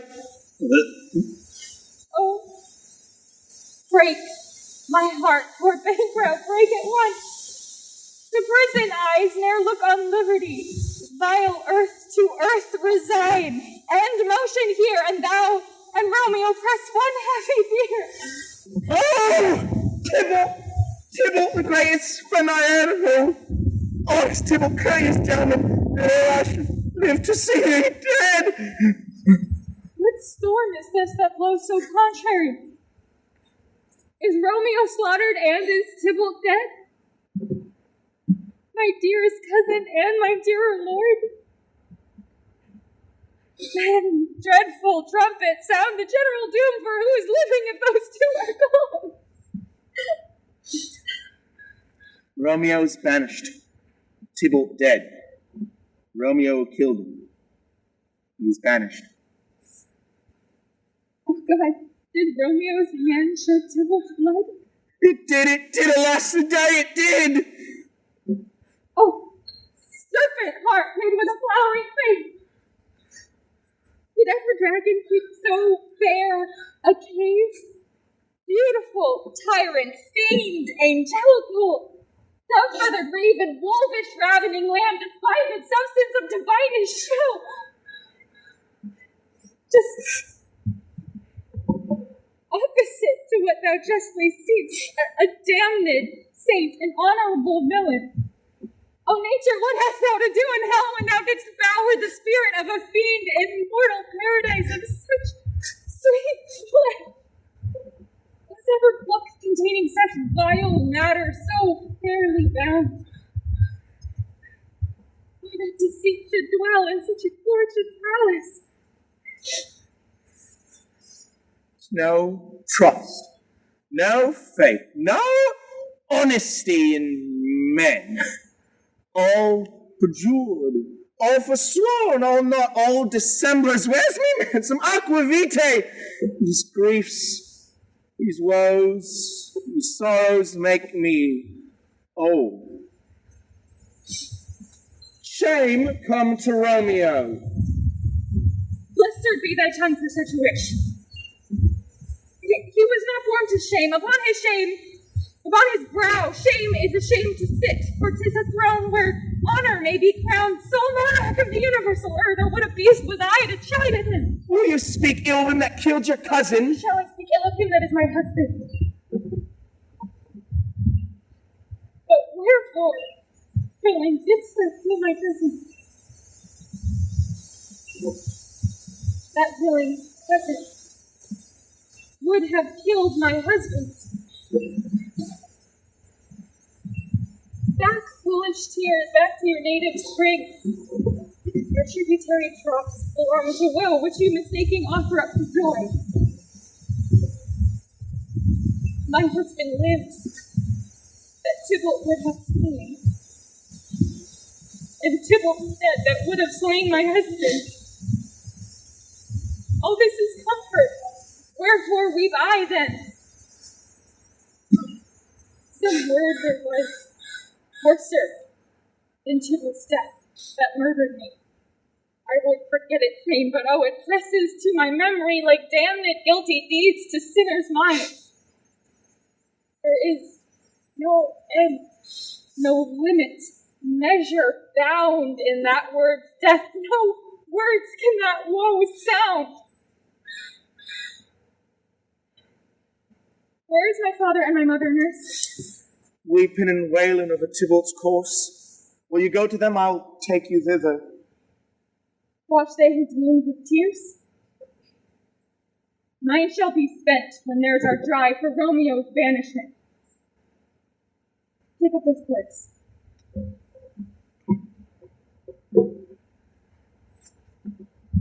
Oh, Rose, you are beguiled, both you and I, for Romeo is exiled. He made you for a highway to my bed, and I, a maiden, died, maiden, Juliet. Come, Rose. Come, nurse. Out to my wedding bed, and death, not Romeo, take my maiden. Did you chamber hold to Romeo to comfort you? Walk well where he is. Romeo will be here at night. You will be at St. Lawrence cell. Find him. Give this ring to my true knight, and bid him come to take his last farewell.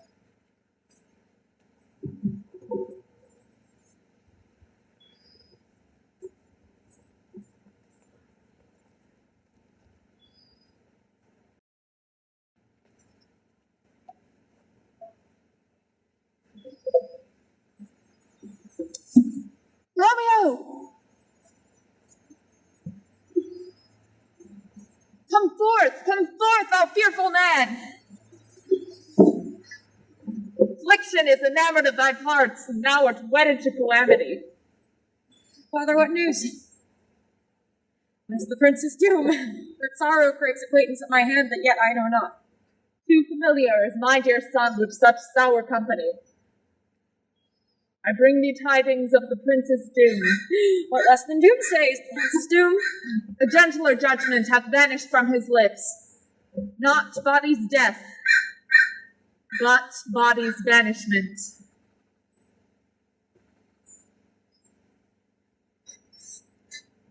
Banishment.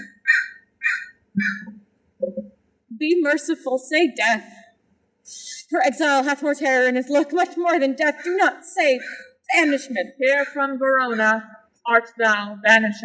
There is no world without Verona walls, but purgatory, torture, hell itself, hence banished is banished from the world, and world's exile is death. Calling death banished, thou cuts my head off with the golden axe and smiles from the stroke that murders me. O deadly sin! O rude unthankfulness! Thy fault our law calls death, but the kind prince taking thy part hath rushed aside the law and turned that blackward death to banishment. This is dear mercy, and thou seest not. 'Tis torture and not mercy.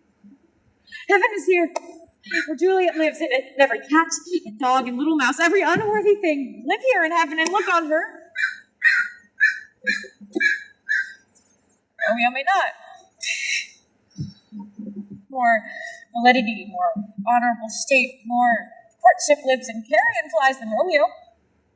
They may seize on the white wonder of dear Juliet's hand and steal immortal blessing from her lips, which even in pure and vestal modesty still blushes thinking their own kisses sin.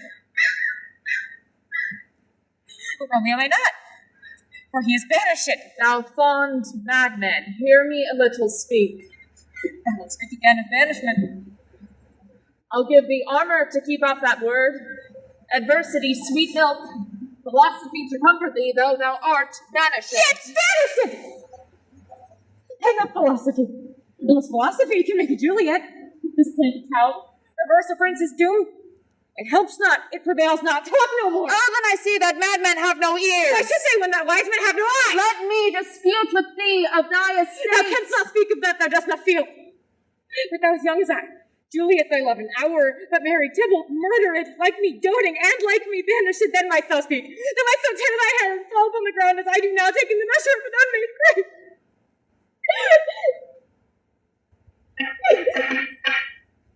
Hark, arise one knocks. Good Romeo, hide thyself. Not I. Unless the breath of heartsick groans mist like fulness in the surging eye. Hark how they knock. Who's there? Romeo, stand up, thou wilt be taken. Stay a while. By and by, run to thy study. By and by. God's will, what simpleness is this? I come. Tune up so hard. Whence came you? What is your will? Then you not tell you will. I come from Mistress Juliet. Welcome then. Oh, friar, oh, holy friar. Where's me lady's lord? Where's Romeo? There on the ground, his own tears made drunk. Oh, he is even in me mistress's case. Oh, she, Oh, woeful sympathy, oh, piteous predicament. Even so lies she, weeping and blubbering and weeping. For Juliet's sake, for her sake. My lord, why do you fall into so deep an O? Mercy. Answer, that's the end of us all. Speakest thou, Juliet? How is it with her? Does she not make me an old murderer, now I have seen the child of her joy with blood and but little from her own? Where is she? Where is she? What says my lady to her handsome love? Oh, she says nothing, but weeps and falls on her bed, and Tybalt cries, and on Romeo calls, and falls down again. As if that name could fire from the deadly level of a gun to murder her, as that name's person could murder her kinsman. Tell me, in what vile part of this anatomy doth my name lodge? Tell me, that I may sack the hateful match! Hold thy desperate hand! Thou hast amazed me. By my holy order, I thought thy disposition better tempered. Hast thou slain Tybalt? Wilt thou slay thyself, and slay thy lady that in thy life lives by doing damned hate upon thyself? Why railest thou on thy birth? The heaven and earth since birth, and heaven and earth, all three do meet in thee at once, which thou at once would lose. Thy dear love sworn but hollow perjury, killing that love which thou hast vowed to cherish. What roused thee, man? Thy Juliet is alive, for whose dear sake thou wast but lately dead. Thou art thou happy? Tybalt would kill thee, but thou slewest Tybalt. There art thou happy? The law that threatens death becomes thy friend and turns it to exile. There art thou happy. A path of blessings light upon thy back. Happiness courts thee in her best array, but like a mishaven and sullen wench, thou pouts upon thy fortune and thy love. Take heed.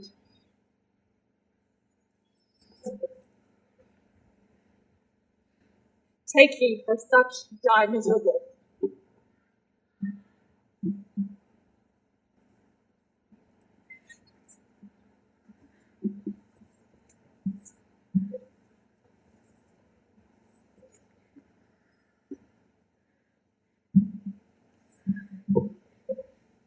Go, get thee to thy love as was decreed. Ascend her chamber hence and comfort her. But look thou stay not till the watch be set, for then thou canst not pass to Mantua, where thou shalt live, until we can find a time to blaze your marriage, reconcile your friends, beg pardon of the prince, and call thee back. With 20,000 times more joy than thou wentst forth in lamentation. Go before, nurse. Commend me to thy lady, and bid her hasten all the house to bed, which heavy sorrow makes them act unto. Romeo is coming. Oh, Lord, I could stay here all night to your good counsel. Oh, what learning is. Good Lord, I'll tell me lady you will come. If so, bring my sweet prepared chide. Yes, sir. A ring she bid me give you, sir. Hark you, make haste. It grows very late. How well my comfort is revived by this. You stand all your state sojourn in Mantua. I'll find out your man, and he shall signify from time to time every good hap to you that chances here. 'Tis late. Farewell. Good night. But a joy past joy calls out to me. For a grief so brief to part with thee. Well. Things have fallen out, sir, so unluckily that we've had no time to move our daughter. Look you, she loved her kinsman Tybalt dearly, and so did I. Well, we were born to die. It is very late. She'll not come down tonight. I promise, but for your company, I would have been to bed an hour ago. 99. 100. Oh. These times of woe afford no times to woo. Cyril, good night. Commend me to your daughter. I will. And know her mind early tomorrow. Tonight she is mewed up to her heaviness. Sir Paris, I will make a desperate tender of my child's love. I think she will be ruled in all respects by me. Nay, more, I doubt it not. Love, I'll go to her ere I go to bed. Acquaint her here of my son Paris's love, and bid her find me on this Wednesday next? But soft, what day is this? Monday, my lord. Monday! Well, Wednesday is too soon. Oh. Thursday be it then. Oh, Thursday, tell her she shall be married to this noble earl. Will you be ready? Do you like this haste? We'll keep no great ado, a friend or two. My lord, I would that Thursday were tomorrow. Well, get thee gone. Oh, Thursday! Let it be! Go I to Juliet, ere I get back. Farewell, my lord! Light to my chamber! I mean, it's so very late that we may call it early by and by. Good night.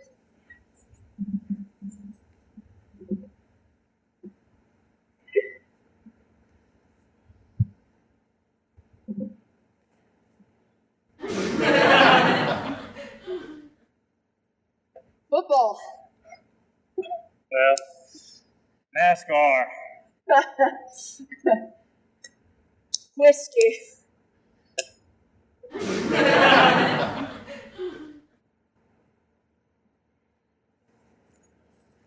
Good talk.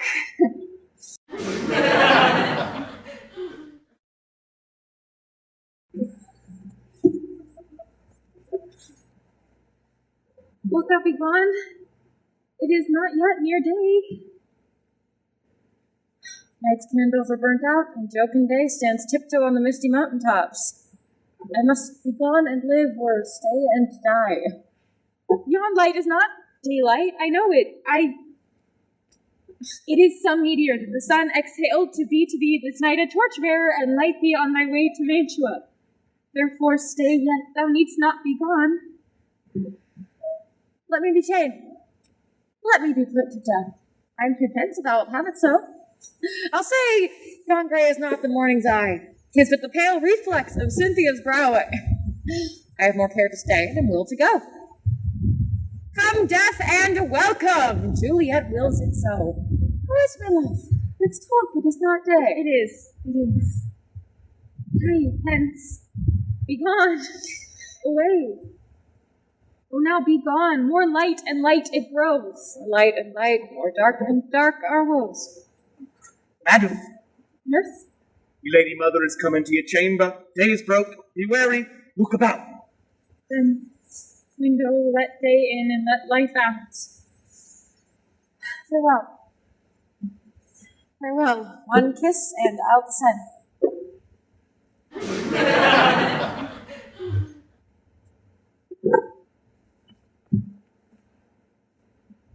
Art thou gone, so?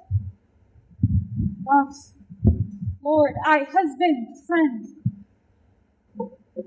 I must hear from thee every day in the hour, for in a minute there are many days.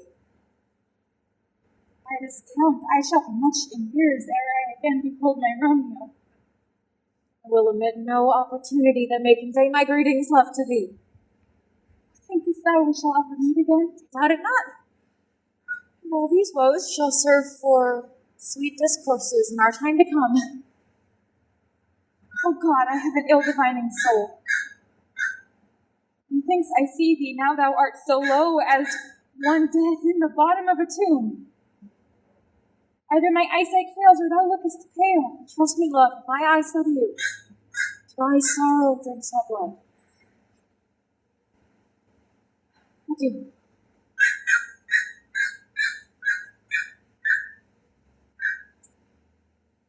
Adieu.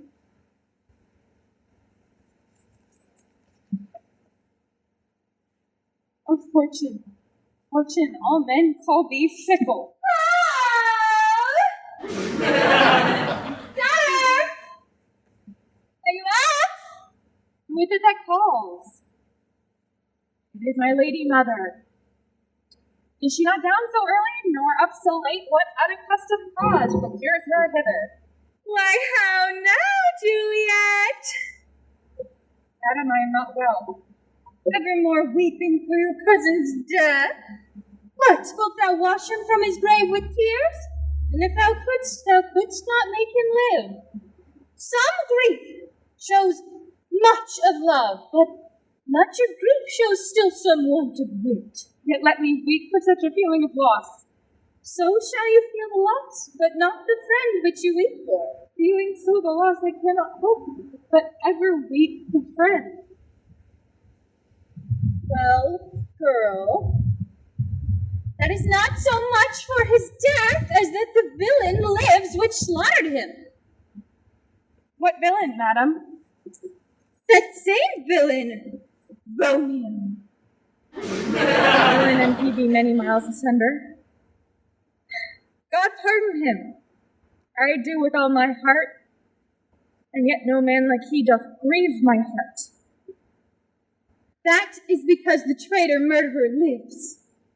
I, from the reach of these my hands, would none but I might venge my cousin's death. We will have vengeance for it. Fear thou not, then weep no more. I'll send to one in Mantua where that same banished renegade doth live, shall give him such an unaccustomed dram that he shall soon keep Tybalt company, and then I hope thou wilt be satisfied. Indeed, I never will be satisfied with Romeo till I behold him dead.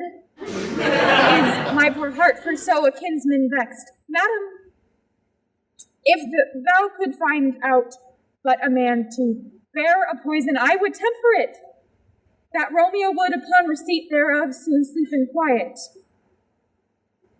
Oh, how my heart abhors to hear him named, and cannot come to him and wreak the love I bore my cousin upon his body that hath slaughtered him. Find thou the means, and I'll find such a man. But now I bring thee joyful tidings, girl. And joy comes well in such a needy time? What are they, beseech your ladyship? Well, well, thou hast a careful father, child, one who, to put thee from thy heaviness, hath sorted out a sudden day of joy that thou expectst not, nor I looked not for. Madam, in happy time. What day is that? Marry, my child, early next Thursday morn. The gallant, young, and noble gentleman, the County Paris, shall, at the St. Peter's Church, shall happily make thee there a joyful bride. By St. Peter's Church and Peter too, ye shall not make me there a joyful bride. I wonder at this haste that I must wed ere he that should be husband comes to woo. Tell my lord and father I will not marry yet. And when I do, I swear it will be Romeo, whom you know I hate rather than Paris. These are news, indeed. See where your father comes. Tell him of this yourself, and see how he will take it at your hand. How now, wife? Have you delivered to her our decree? Aye, sir, but she will none. She gives you thanks. I would the fool were married to a grave. Soft! Take me with you! Take me with you, wife! How will she none? Does she not give us thanks? Not proud you have, but thankful that you have. Proud can I never be of what I hate, but thankful even hate that is meant love.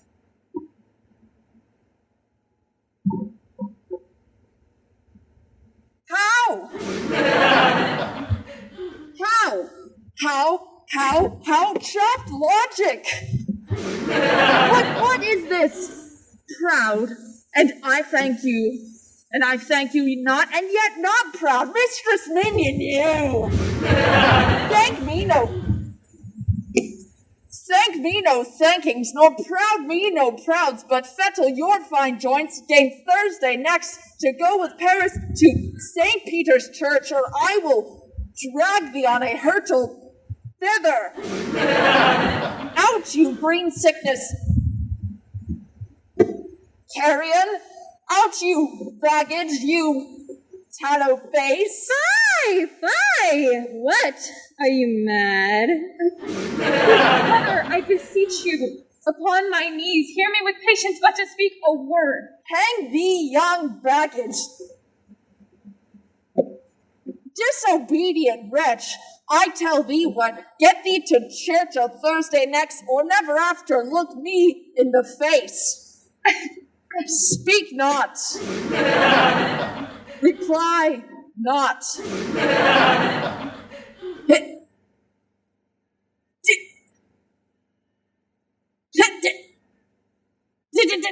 Do not answer me! Lord in heaven, bless her!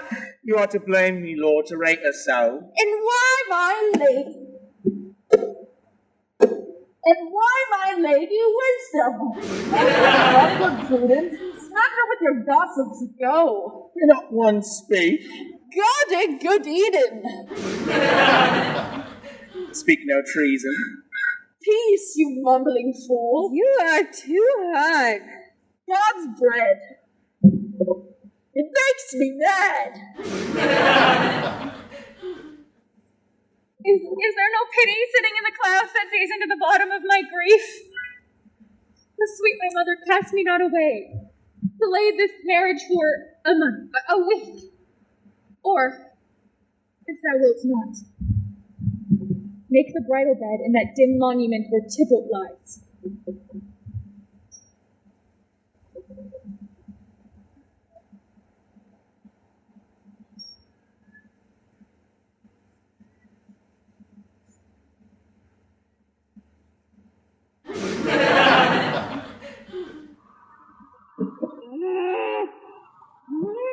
Oh God, how on earth shall this be prevented?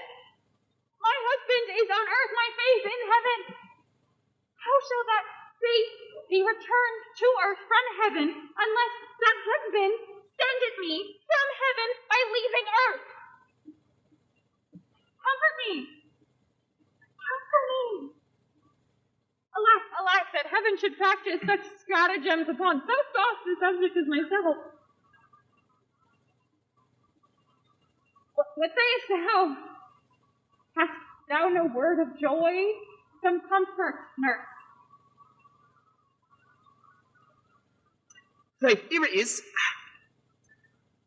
Romeo is banished, and all the world will never come here to challenge you again, or if you do, needless you are stealth. So, with the deal, how it is currently, I think best that you married with the Count.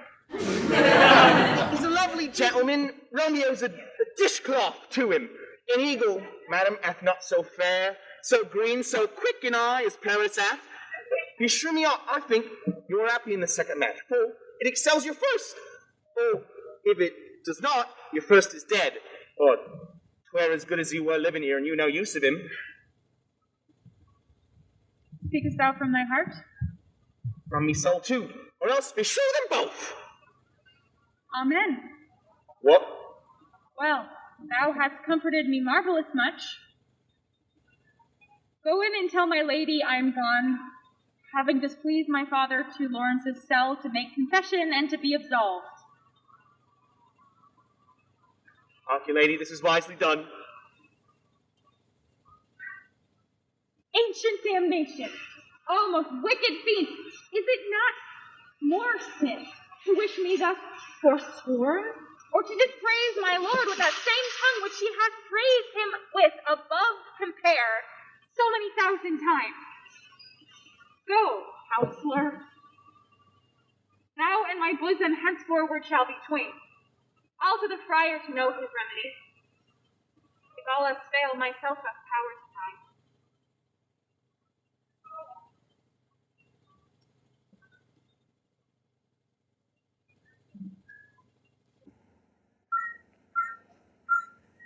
On Thursday, sir?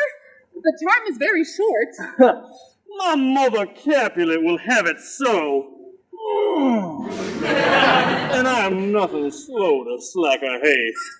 You say you do not know the lady's mind. Uneven is the course. I like it not. Immoderately she weeps for Tybalt's death, and therefore have our little talk of love.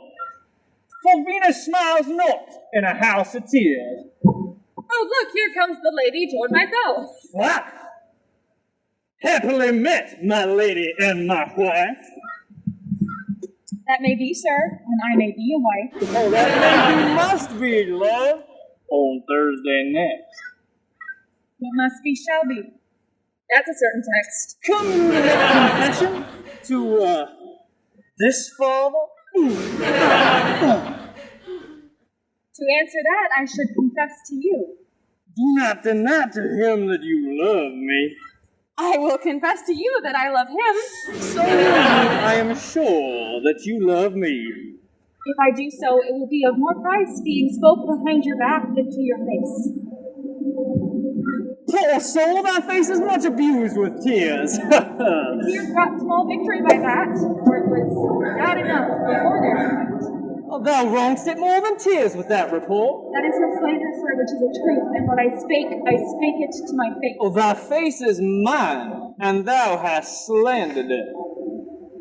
That may be so, for it is not mine own. Are you at leisure, Holy Father, now? My leisure, says me, can subdue her now. My lord, we must entreat the time alone. God, a shield, I should disturb devotion. Juliet, on Thursday early will I rouse you. Until then, adieu, and keep this holy kiss.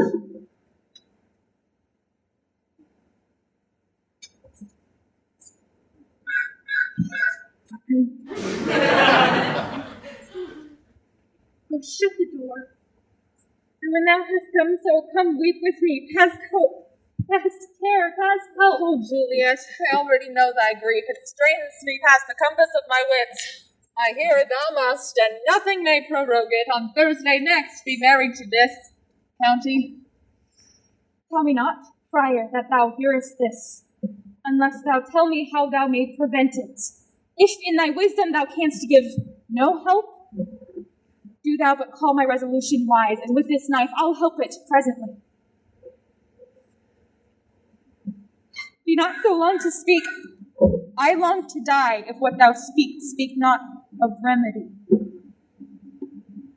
If, rather than to marry Count of Paris, thou hast the strength of will to slay thyself, then is it likely thou wilt undertake a thing like death, to chide away the shame that copes with death himself to escape from it?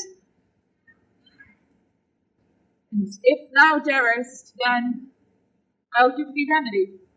Oh, bid me leap, rather than marry Paris, off the battlements of any tower, or walk in thievish ways, or bid me lurk where serpents are. Hide me nightly in a charnel house, or covered quite with dead men's rattling bones, with freaky shanks and yellow chapless skulls. Or bid me go into a new-made grave and hide me with a dead man in his shroud, things that, to hear them told, have made me tremble. And I'll do it, without doubt or fear, to live an unstained wife to my sweet love. Hold then. Go home. Be married. Give consent to marry Paris. Wednesday is tomorrow. Tomorrow night, look that thou lie alone. Let not the nurse lie with thee in thy chamber. Take thou this phial, being then in bed, and this distilling liquor drink thou off. Give me, oh, tell me not of fear. When presently through all thy veins shall run a cold and drowsy humor, for no pulse shall keep this native progress but surcease, no warmth, no breath shall testify thou liv'st. Each part deprived of supple government shall stiff and stark and cold appear like death. And in this borrowed likeness of shrunk death thou shalt continue 42 hours, and then awake as from a pleasant sleep. Now, when the bridegroom in the morning comes to rouse thee from thy bed, there art thou dead. Then, as the manner of our country is, in thy best robes, uncovered on the bier, thou shalt be borne again to that same ancient vault where all the kindred of the Capulets lie. And in the meantime, against thou shalt awake, shall Romeo by my letters know our drift, and hither shall he come, and he and I will watch thy waking, and that very night will Romeo bear thee hence to Mantua.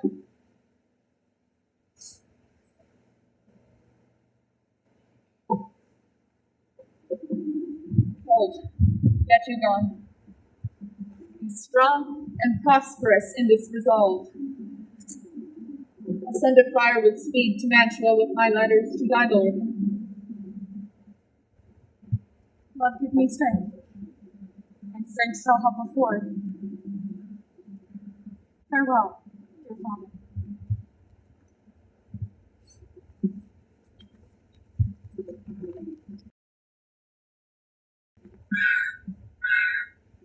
What?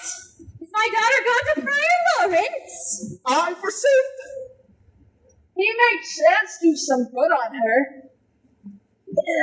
See where she A comes from. peevish self-willed harlotry it is. Now you speak. See where she comes from. Shifted, Mary, look. Look, how now, my headstrong. Where have you been gadding? Where I have learned me to repent of the sin of disobedient opposition to you and your behests, and am enjoying thy holy lords to fall prostrate here and beg your pardon. Pardon me, I beseech thee. Henceforward I am ever ruled by thee. Send for the county! Go tell him of this. I'll have this knot knit up tomorrow morning. I met the youthful lord at Lawrence's cell, and gave him what with timid love I might, not stepping over the bounds of modesty.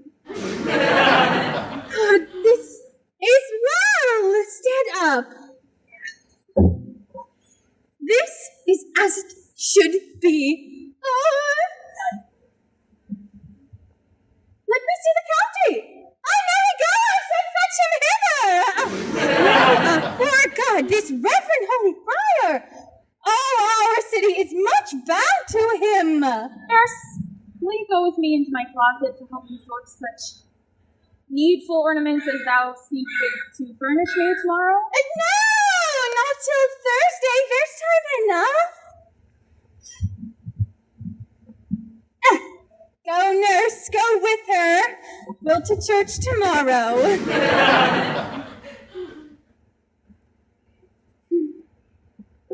We shall be short in our provisions. 'Tis now near night. Tush, I will stir about, and all things shall be well. I warn thee, love.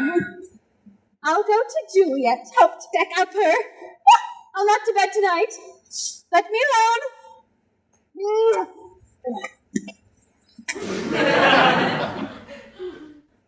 Aye, those attires are best. But, gentle nurse, I pray thee, now leave me to myself. For I have need of many orisons to move the heavens to smile upon my state, which, well thou knowest, is cross and full of sin. What? Are you busy, Hal? Need you my help?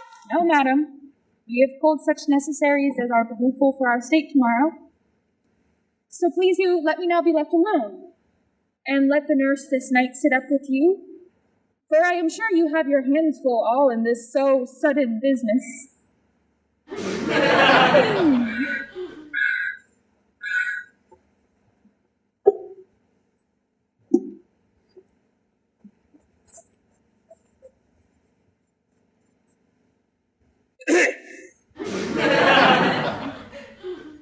Good night.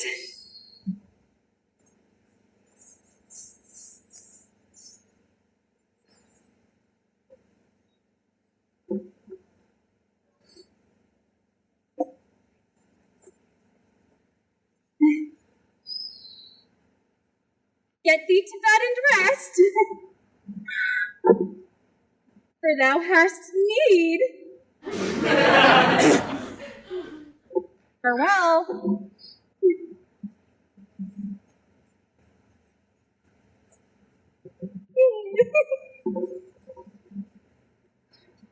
God knows when we shall meet again.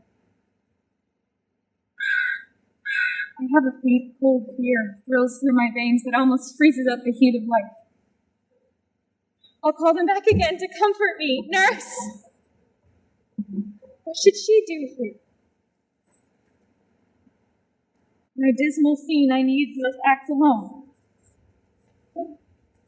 Come, Vial. What if this mixture does not work at all? Shall I be married then tomorrow morning? No. This shall prevent it. Lie now there. What if it be a poison that the friar suddenly hath ministered to have me dead, lest in this marriage he be dishonored because he married me before to Romeo? I fear it is. And yet methinks it should not, for he hath still been tried a holy man. What if, when I am laid into the tomb, I wait before the time that Romeo come to redeem me? Here's a fearful point. Shall I not then be stifled in the vault, to whose foul mouth no healthsome air breathes in, and there die strangled ere my Romeo comes? Or, if I live, is it not very like the horrible conceit of death and night, together with the terror of the place, as in a vault, an ancient receptacle where for these many 100 years the bones of all my buried kinsmen are buried? Oh, if I live, shall I not be distraught, environed with all these hideous fears, and madly play with my forefather's joints, and pluck the mangled tybalt from his shroud, and in this rage, with some great kinsman's bone, as with a club, dash out my desperate reins? Romeo.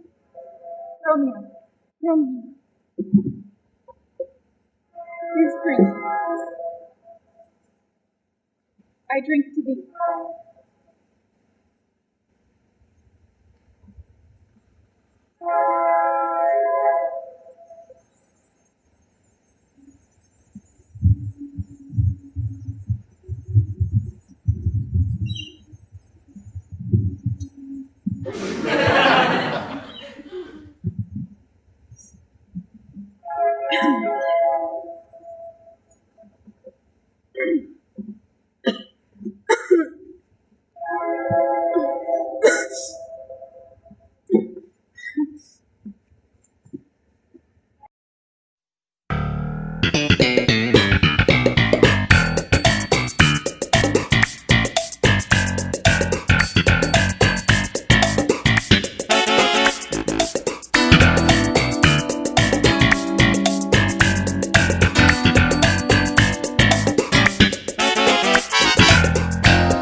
Mistress!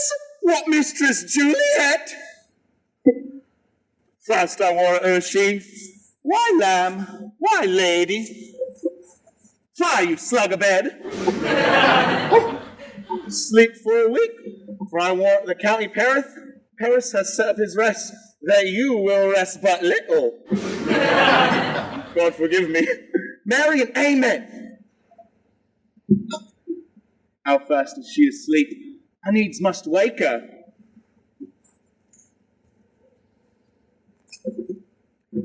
Madam!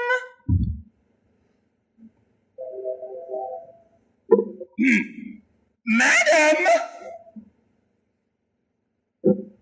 Madam! I let the county take in your bed, he'll frighten up our faith. What will it be not? Dressed and down in your clothes again. I needs must wake you. Lady! Lady! Lady!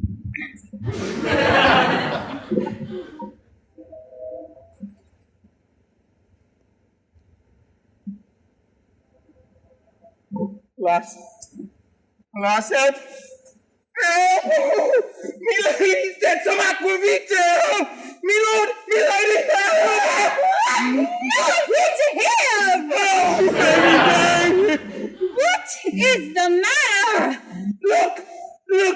lamentable day! Oh, me!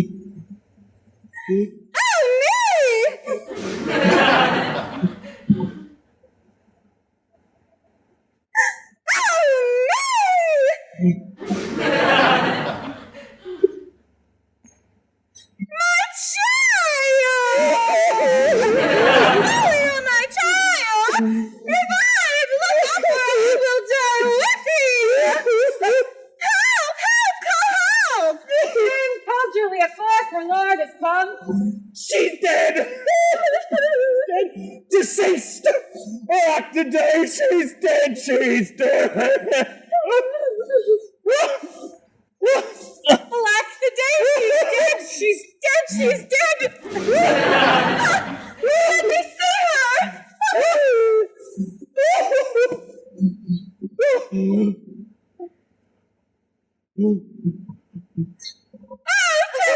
She's cold! Her blood is settled, her joints are stiff. Life and these lips have long been separated. Her death lies on her like an untimely frost upon the sweetest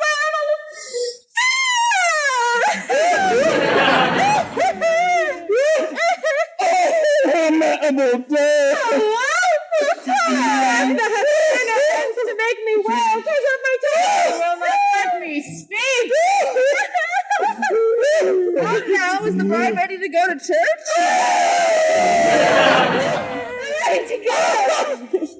But never to return!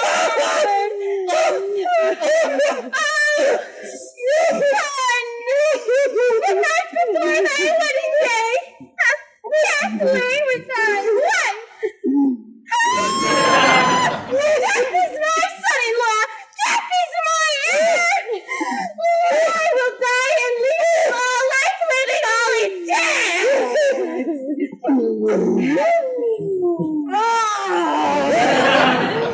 Have I thought long to see this morning's face? It doesn't give me such a shout as this!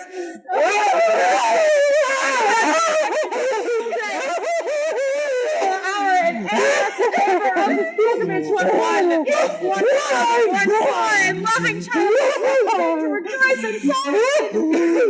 Death hath cast my sight.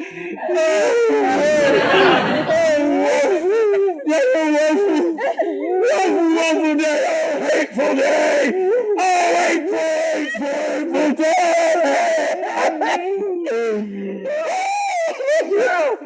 Big God! Big wronged! Spotted! Slain! Most detestable! But me! Big God! Oh, cruel! Cruelly crown of the throne! Oh, Lord! Oh, Lord! Not Lord! Fucking damn!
Confusion's cure lives not in these confusions.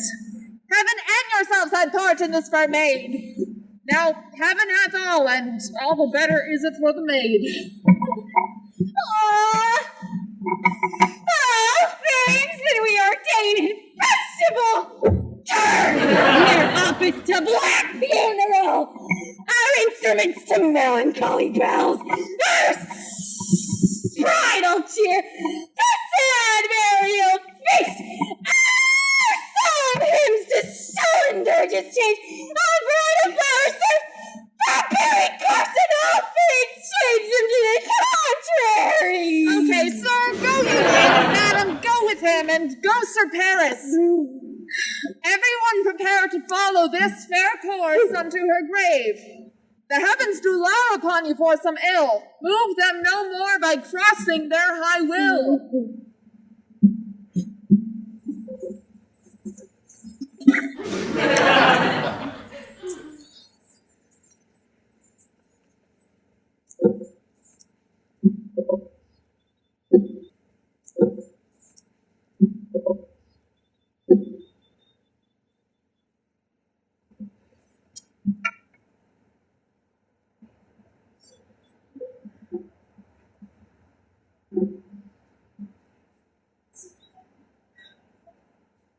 I may trust the flattering truth of sleep when my dreams presage some joyful news at hand. My bosom's lord sits lightly in his throne, and all this day an unaccustomed spirit lifts me above the ground with cheerful thoughts. I dread my lady came and found me dead. Strange dream that gives a dead man leave to think. Breathed such life with kisses that I revived and was an emperor.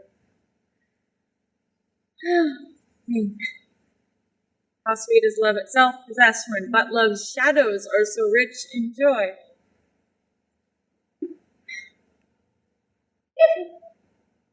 News from Verona. Oh now, Balthazar! Does that not bring the letters from the friar? How is my lady? Is my father well? How does my Juliet? That I ask again, for nothing can be ill if she is well. Dead. She is well, and nothing can be ill. Her body sleeps in the Capel's monument, and her immortal part with angels lives. I saw her laid low in her kindred's vault, and presently took boast to telling you. Pardon me for bringing you these hell news. She dared leave it for my office, sir. It's up. Then I deny you, stars! Not off my logic! Get me ink and paper and hire post horses. I will hence tonight. I do beseech you, sir, have patience. Your looks are pale and wild, and going towards some misadventure. Tush, thou art deceived. Leave me and do the thing I bid thee do. Send the letters to me from the friar? No, my good lord. Matter. Get thee gone and hire those horses. You with thee straight.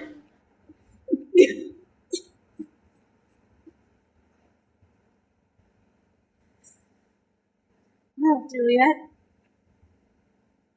I will lie with thee tonight. Let's see for means.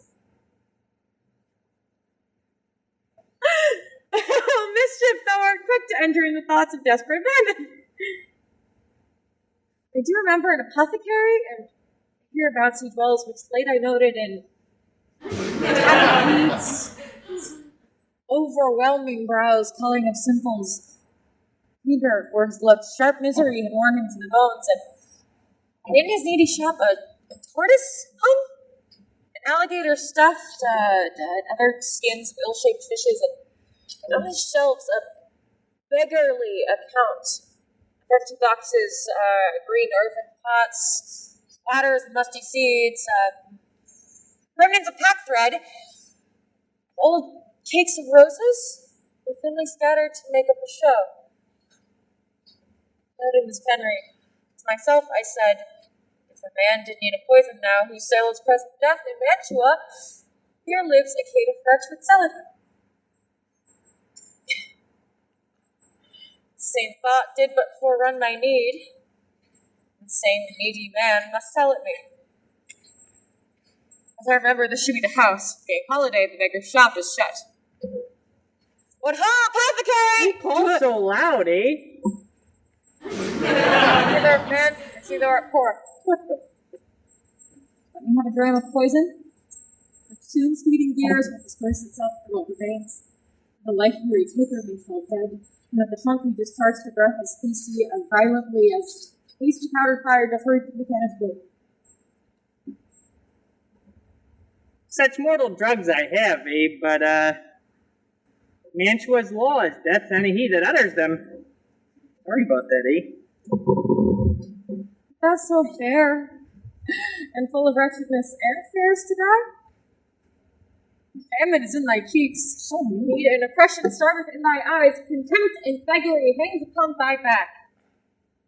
The world is not thy friend, nor the world's law. The world has no law to make thee rich. So be not poor, break it, and take this. My poverty, but not my will, consent, eh? Pay thy poverty, and not thy will. Put this in any liquid thing you will and drink it off. And if you had the strength of 20 men, it would dispatch us straight, eh? It's thy gold. There's poison in men's souls. There's more murder in this loathsome world than these poor compounds thou mayst not sell. I sell thee poison. Thou sold me none.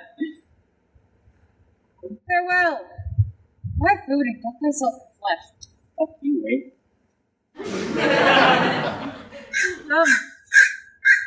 Cordial and not poison.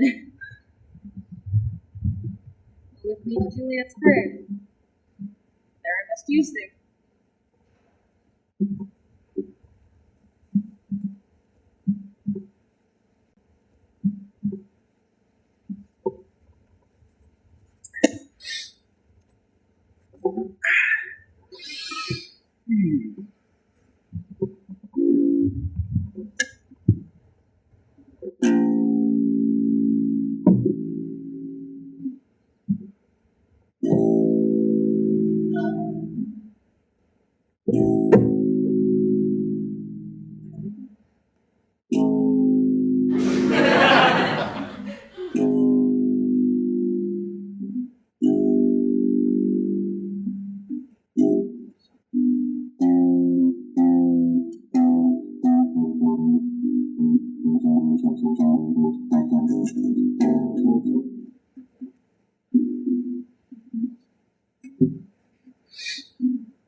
Holy Franciscan friar, brother! Whoa!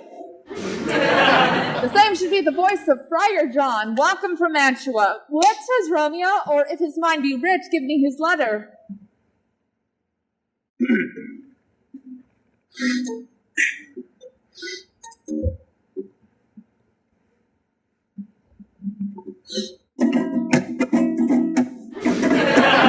Go to find a barefoot brother out, going over order to associate me here in the city, visiting the sick, and they saw the churches of the town, thinking that we both had been in a house where the infectious pestilence did reign, sealed up the doors that were not less forts that my speed to Mantua there was stayed.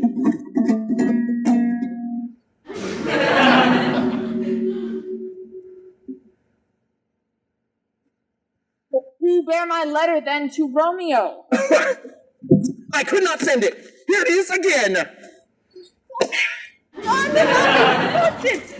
my brotherhood, this letter was not nice, but full of charge, of dear import, and the neglecting it may do much danger. Friar John, go hence, get me an iron crow and bring it straight unto my cell. Brother, I'll go and bring it thee. Now I must to the monument alone. Within these 3 hours will fair Juliet wake. Oh, she will beshrew me much that Romeo hath had no notice of these accidents.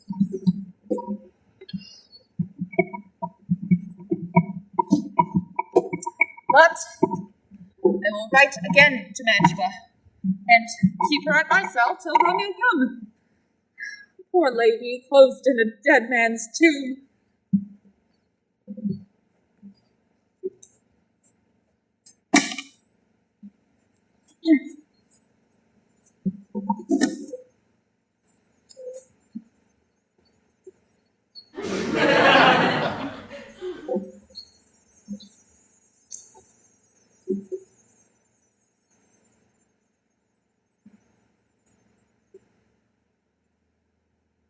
Give me that torch, boy.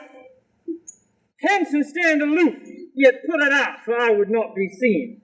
But thou shalt hear it whistle then to me that thou hearest something approach. Give me those flowers, do as I bid thee go.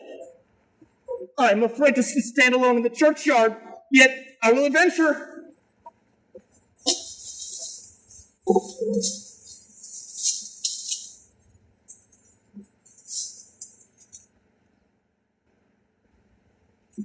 Sweet flower, with flowers thy bridal bed I strew. Oh, woe that canopiers, dust and stones. The which with sweet water nightly I will do, or wanting that, tears distilled with moans. The obsequies that I for thee will keep nightly shall be to strew thy grave. And whistle! The boy give warning that something doth approach. What cursed foot wanders this way tonight to cross my obsequies and true love's right?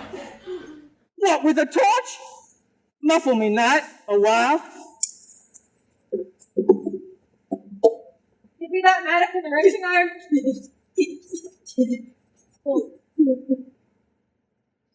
Take this letter. Early in the morning, see that I deliver it to my Lord and Father.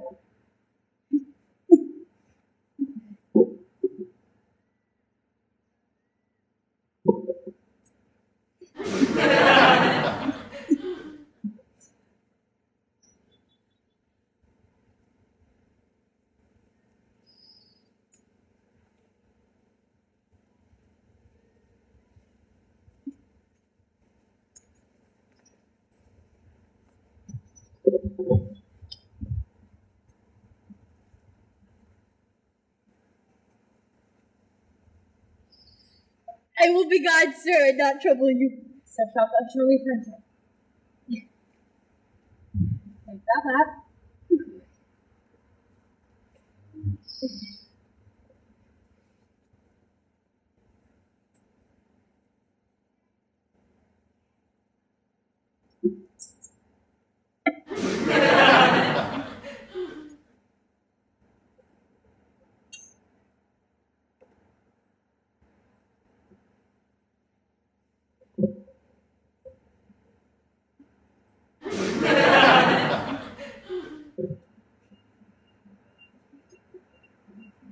Live and be prosperous. Farewell. For all the same, I'll hide me hereabout. His looks I fear, and his intents I doubt. Thou detestable love, thou womb of death, gorged the dearest morsel of the earth. Thus I enforce your rotten jaws to open, and in despite I'll cram thee with more food. This is that banished. You do not see me, do not perceive me. This is that banished haughty Montague that murdered my fair love's cousin. With which grief it is supposed the fair creature died, and has come to do some villainous shame to the dead bodies. I will apprehend him. Oh. That's me.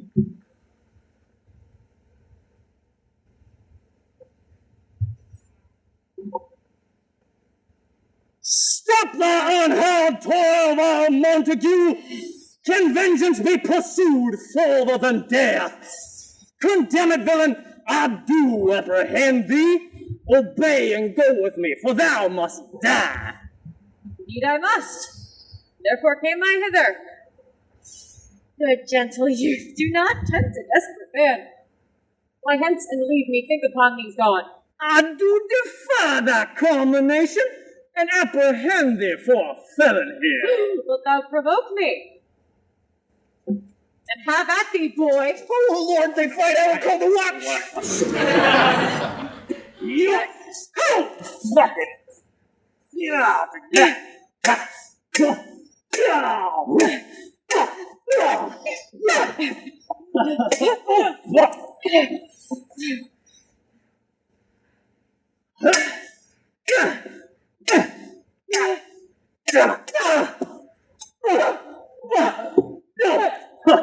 What are you gonna do? Stab me?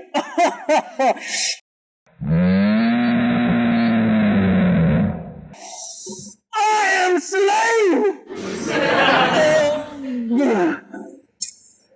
Be thou merciful.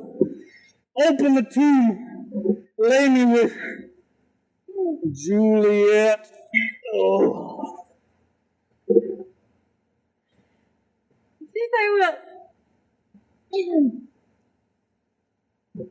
Where is this face?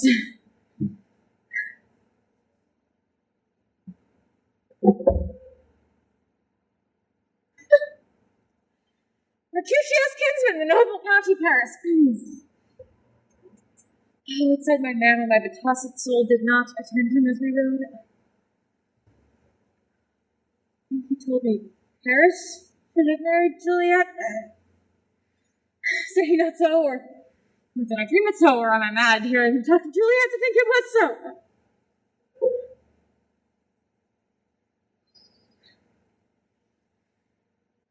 Give me thy hand, one writ with me in sour misfortune's book. Bury thee in a triumphant grave.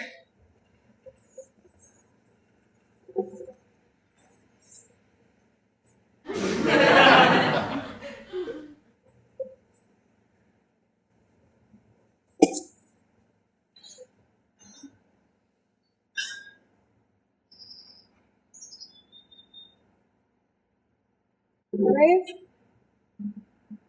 Oh no. Lantern. Slaughtered youth. Here lies Juliet. Her beauty makes this vault a feasting presence full of light. My love.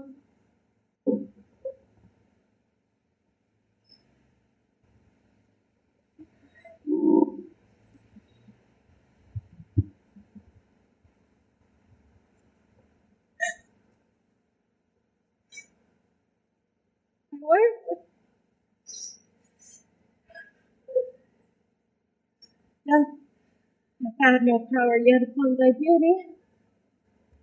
Thou art not conquered.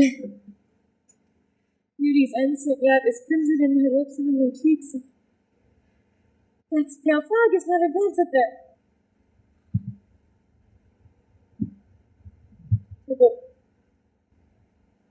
Wast thou there in thy bloody sheet? Forgive me.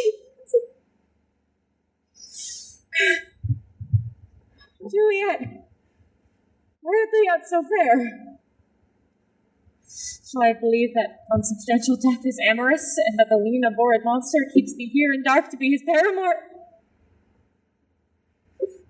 In fear of that, I will stay with thee, never from this palace of dim night to depart again. Here.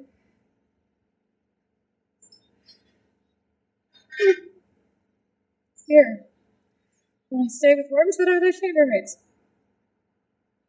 Oh, here. While I set up my everlasting rest and shake the yoke of inauspicious stars from this world-weary foot. Arms, your last. Arms, take your last embrace, lips. Lips. Oh, you the doors of earth seal, with righteous kiss, stateless bargain to engrossing death.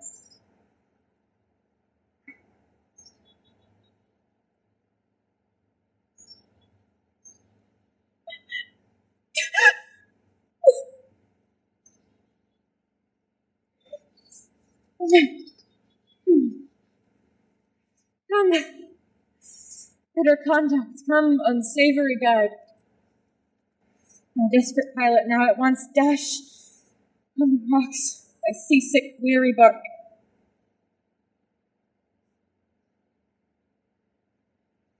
Here's to my love.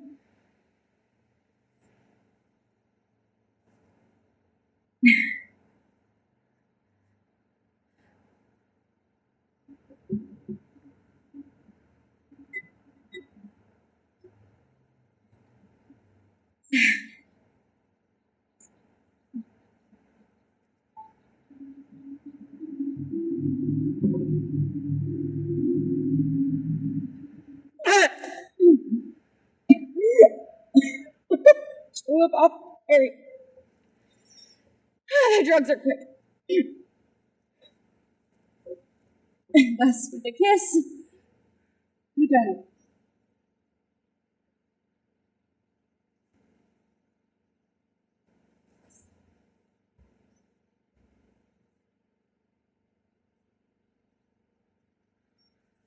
St. Francis be my speed. Oh, how oft tonight my old self has stumbled upon these graves. Who's there? Here is one, and one that knows you well. Well, blessed be upon you. Tell me, good friend, what torches yon that vainly lends light to grubs and eyeless skulls, as I discern it burneth in the capel's monument? It doth so, holy sir. And there's my master, the one that you love. Who is it? Romeo. How long have he been in there? Oh, half an hour. Go with me to the boat. I dare not, sir. My master knows not, but I have gone hence, and fearfully did menace me with death if I did stay to look on his return. Stay then, I'll go alone. I did sleep under this yew tree here. I dreamt my master and another thought, and that my master slew him. Romeo? Alack, what blood is this which stains the stony entrance of the sepulchre? So what mean these masterless and gory swords to lie discolored by this place of peace? Romeo! Oh, pale! What in Paris steeped in blood? What an unkind hour is guilty of this lamentable chance?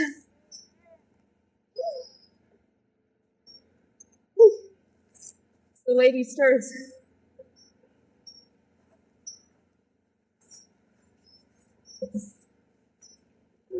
Oh, comfortable friar, where is my lord? I do remember well where I should be, and there I am. Where's my Romeo? I hear some noise. Lady, come from that nest of death, contagion, and unnatural sleep. Greater power than we can contradict hath thwarted our intents. Come. My husband in my bosom lies there dead, in Paris too. Come, I'll dispose thee among a sisterhood of holy nuns. Stay not to question, for the watch is coming. Come. Go, good Juliet.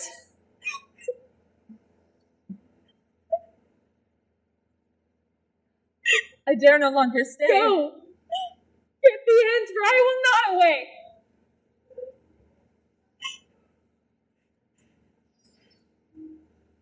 What's this?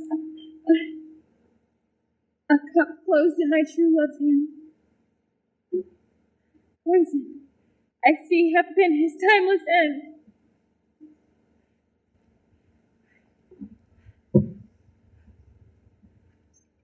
Oh, drunk all and left no happy drop to help me after. I'll kiss thy lips. Happily some poison yet doth hang there to make me die with a restorative. My lips are warm. Lead, boy! Which way? Noise. Then I'll be brief. Oh, happy dagger. This is thy sheep.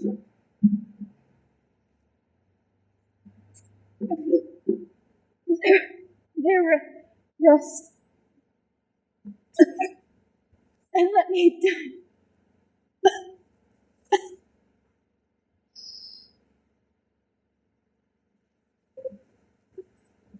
This is the place! You're here where the torch does burn!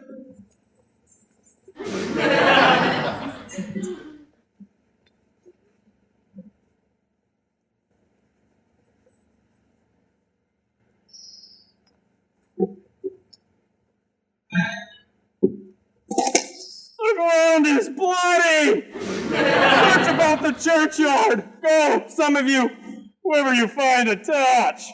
Run, tell the prince! Raise up the Capulets! Go tell the Montagues! Some others, search! Whoa! There's that Romeo's man. We found him in the churchyard. Yeah. Hold him in safety until the prince come hither. Here's a friar that trembles, sighs, and weeps. We took this mattock and his spade from him as he was coming from this churchyard side. A great suspicion! Hold the friar, too. What misadventure is so early up that has our person from our morning rest? What should it be that is so shrieked abroad? The people in the street cry Romeo, some Juliet, others Paris, and all run with open outcry towards our monument. What fear is this which startles in our ears? Great sovereign! Here lies the county Paris, slain.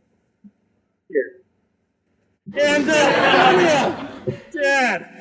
Juliet, dead before, Warman, new killed. Search, seek, and know these foul murders. Come. Well, here's Friar and slaughtered Romeo's man, with instruments upon them fit to open these dead men's tombs. Oh, heavens!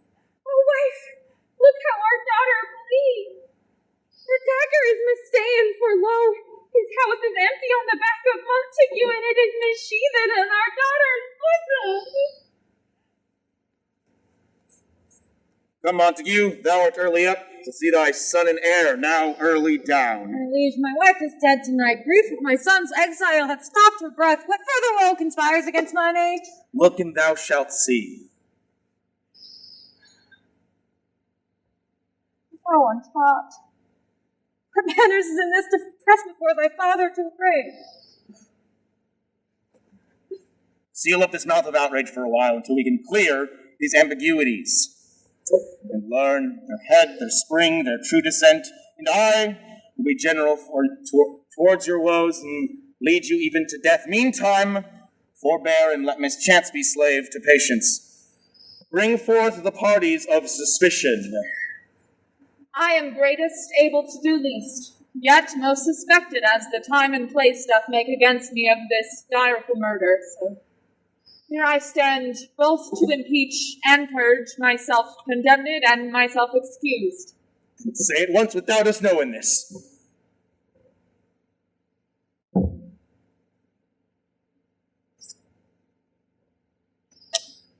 I will be brief, for my short date of breath is not so long as is a tedious tale. Romeo, there dead, was husband to that Juliet, and she, there dead, that Romeo's faithful wife. I married them, and their stolen marriage day was Tybalt's doomsday, whose untimely death banished the new-made bridegroom, from the city, for whom, and not for Tybalt, Juliet pined. You to remove that siege of grief from her, betrothed and would have married her perforce to County Paris. Then comes she to me, and with wild looks bids me devise some mean to rid her of the second marriage, or there in my cell would she kill herself. Then I gave her, so tutored by my art, a sleeping potion, which so took effect as I intended, for it brought on her the form of death. Meanwhile, I writ to Romeo that hither should he come as this star night, to help to take her from her borrowed grave, being the time the potion's force should cease. But he which for my letter, Friar John, was stayed by accident, and yesternight returned my letter back. Then, all alone, at the prefixed hour for awakening, came I to take her from her kindred's vault, meaning to keep her at my cell closely till I conveniently could send to Romeo. But when I came, ere the minute of the time of her awakening, here, untimely lay, noble Paris and true Romeo dead. She wakes, and I bid her come forth, and bid this work of heaven with patience. But then a noise did scare me from the tomb, and she, too desperate, would not go with me, but as it seems did violence on herself. Did I miss anything? No. All this I know, and to the marriage her nurse is privy. And if aught in this miscarried by my fault, let my old life be sacrificed some hour before this time unto the rigor of severest law. We still have known thee for a holy man. Where's Romeo's man? What can he say in this? I brought my master news of Juliet's death, and that it post to give Romeo to this same place, to this same monument. This letter. He only bid me give his father, and threatened me with death going in the vault if I departed not and left him there. Give me the letter. I will look upon it.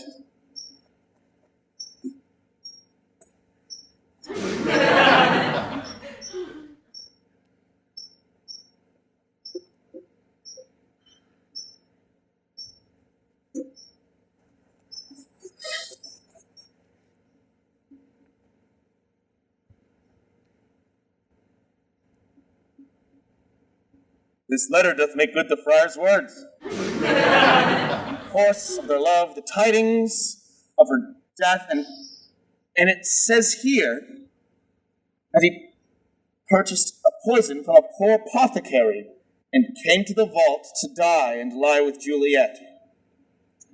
Where be these enemies, Capulet, Montague? See what a scourge your hate has drawn, that heaven finds means to kill your joys with love. And I, winking at your discords too, have lost a brace of kinsmen. All are punished. Come, Brother Montague, give me thy hand.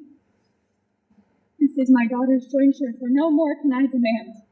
But I can give thee more, for I will ray her statue in pure gold that Wells Verona by that name is known, and shall no figure at such rate be set as that of true and faithful Juliet. As rich shall Romeo by his lady's lie, true sacrifices of our enemy.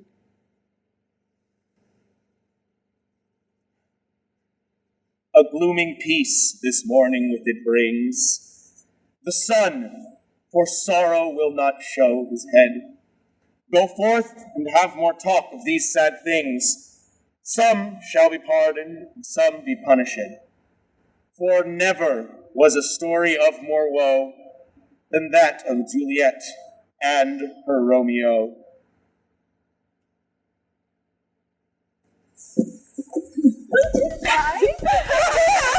Spoken like your dignity! In fair Verona, where we love To ancient grudge break! To new mutiny! Where civil blood makes civil hands unclean! From fight the fatal lines! Of these two foes! A pair of star-crossed lovers take their life! Whose misadventured piteous overthrow doth with their love bury their parents' strife. Dear presses of their death marked love, and the continuance of their reign, which, what their children say, not could remove, Is now the 3 hours traffic of our state. The witch. If you with patient ears attend, what here shall miss, shall strive to mend. Hi, my name's Becca. I'm Luke. I'm Kenzie. I'm Bruno. I'm Aubrey. And I'm Jen. And you're watching House of Hazard.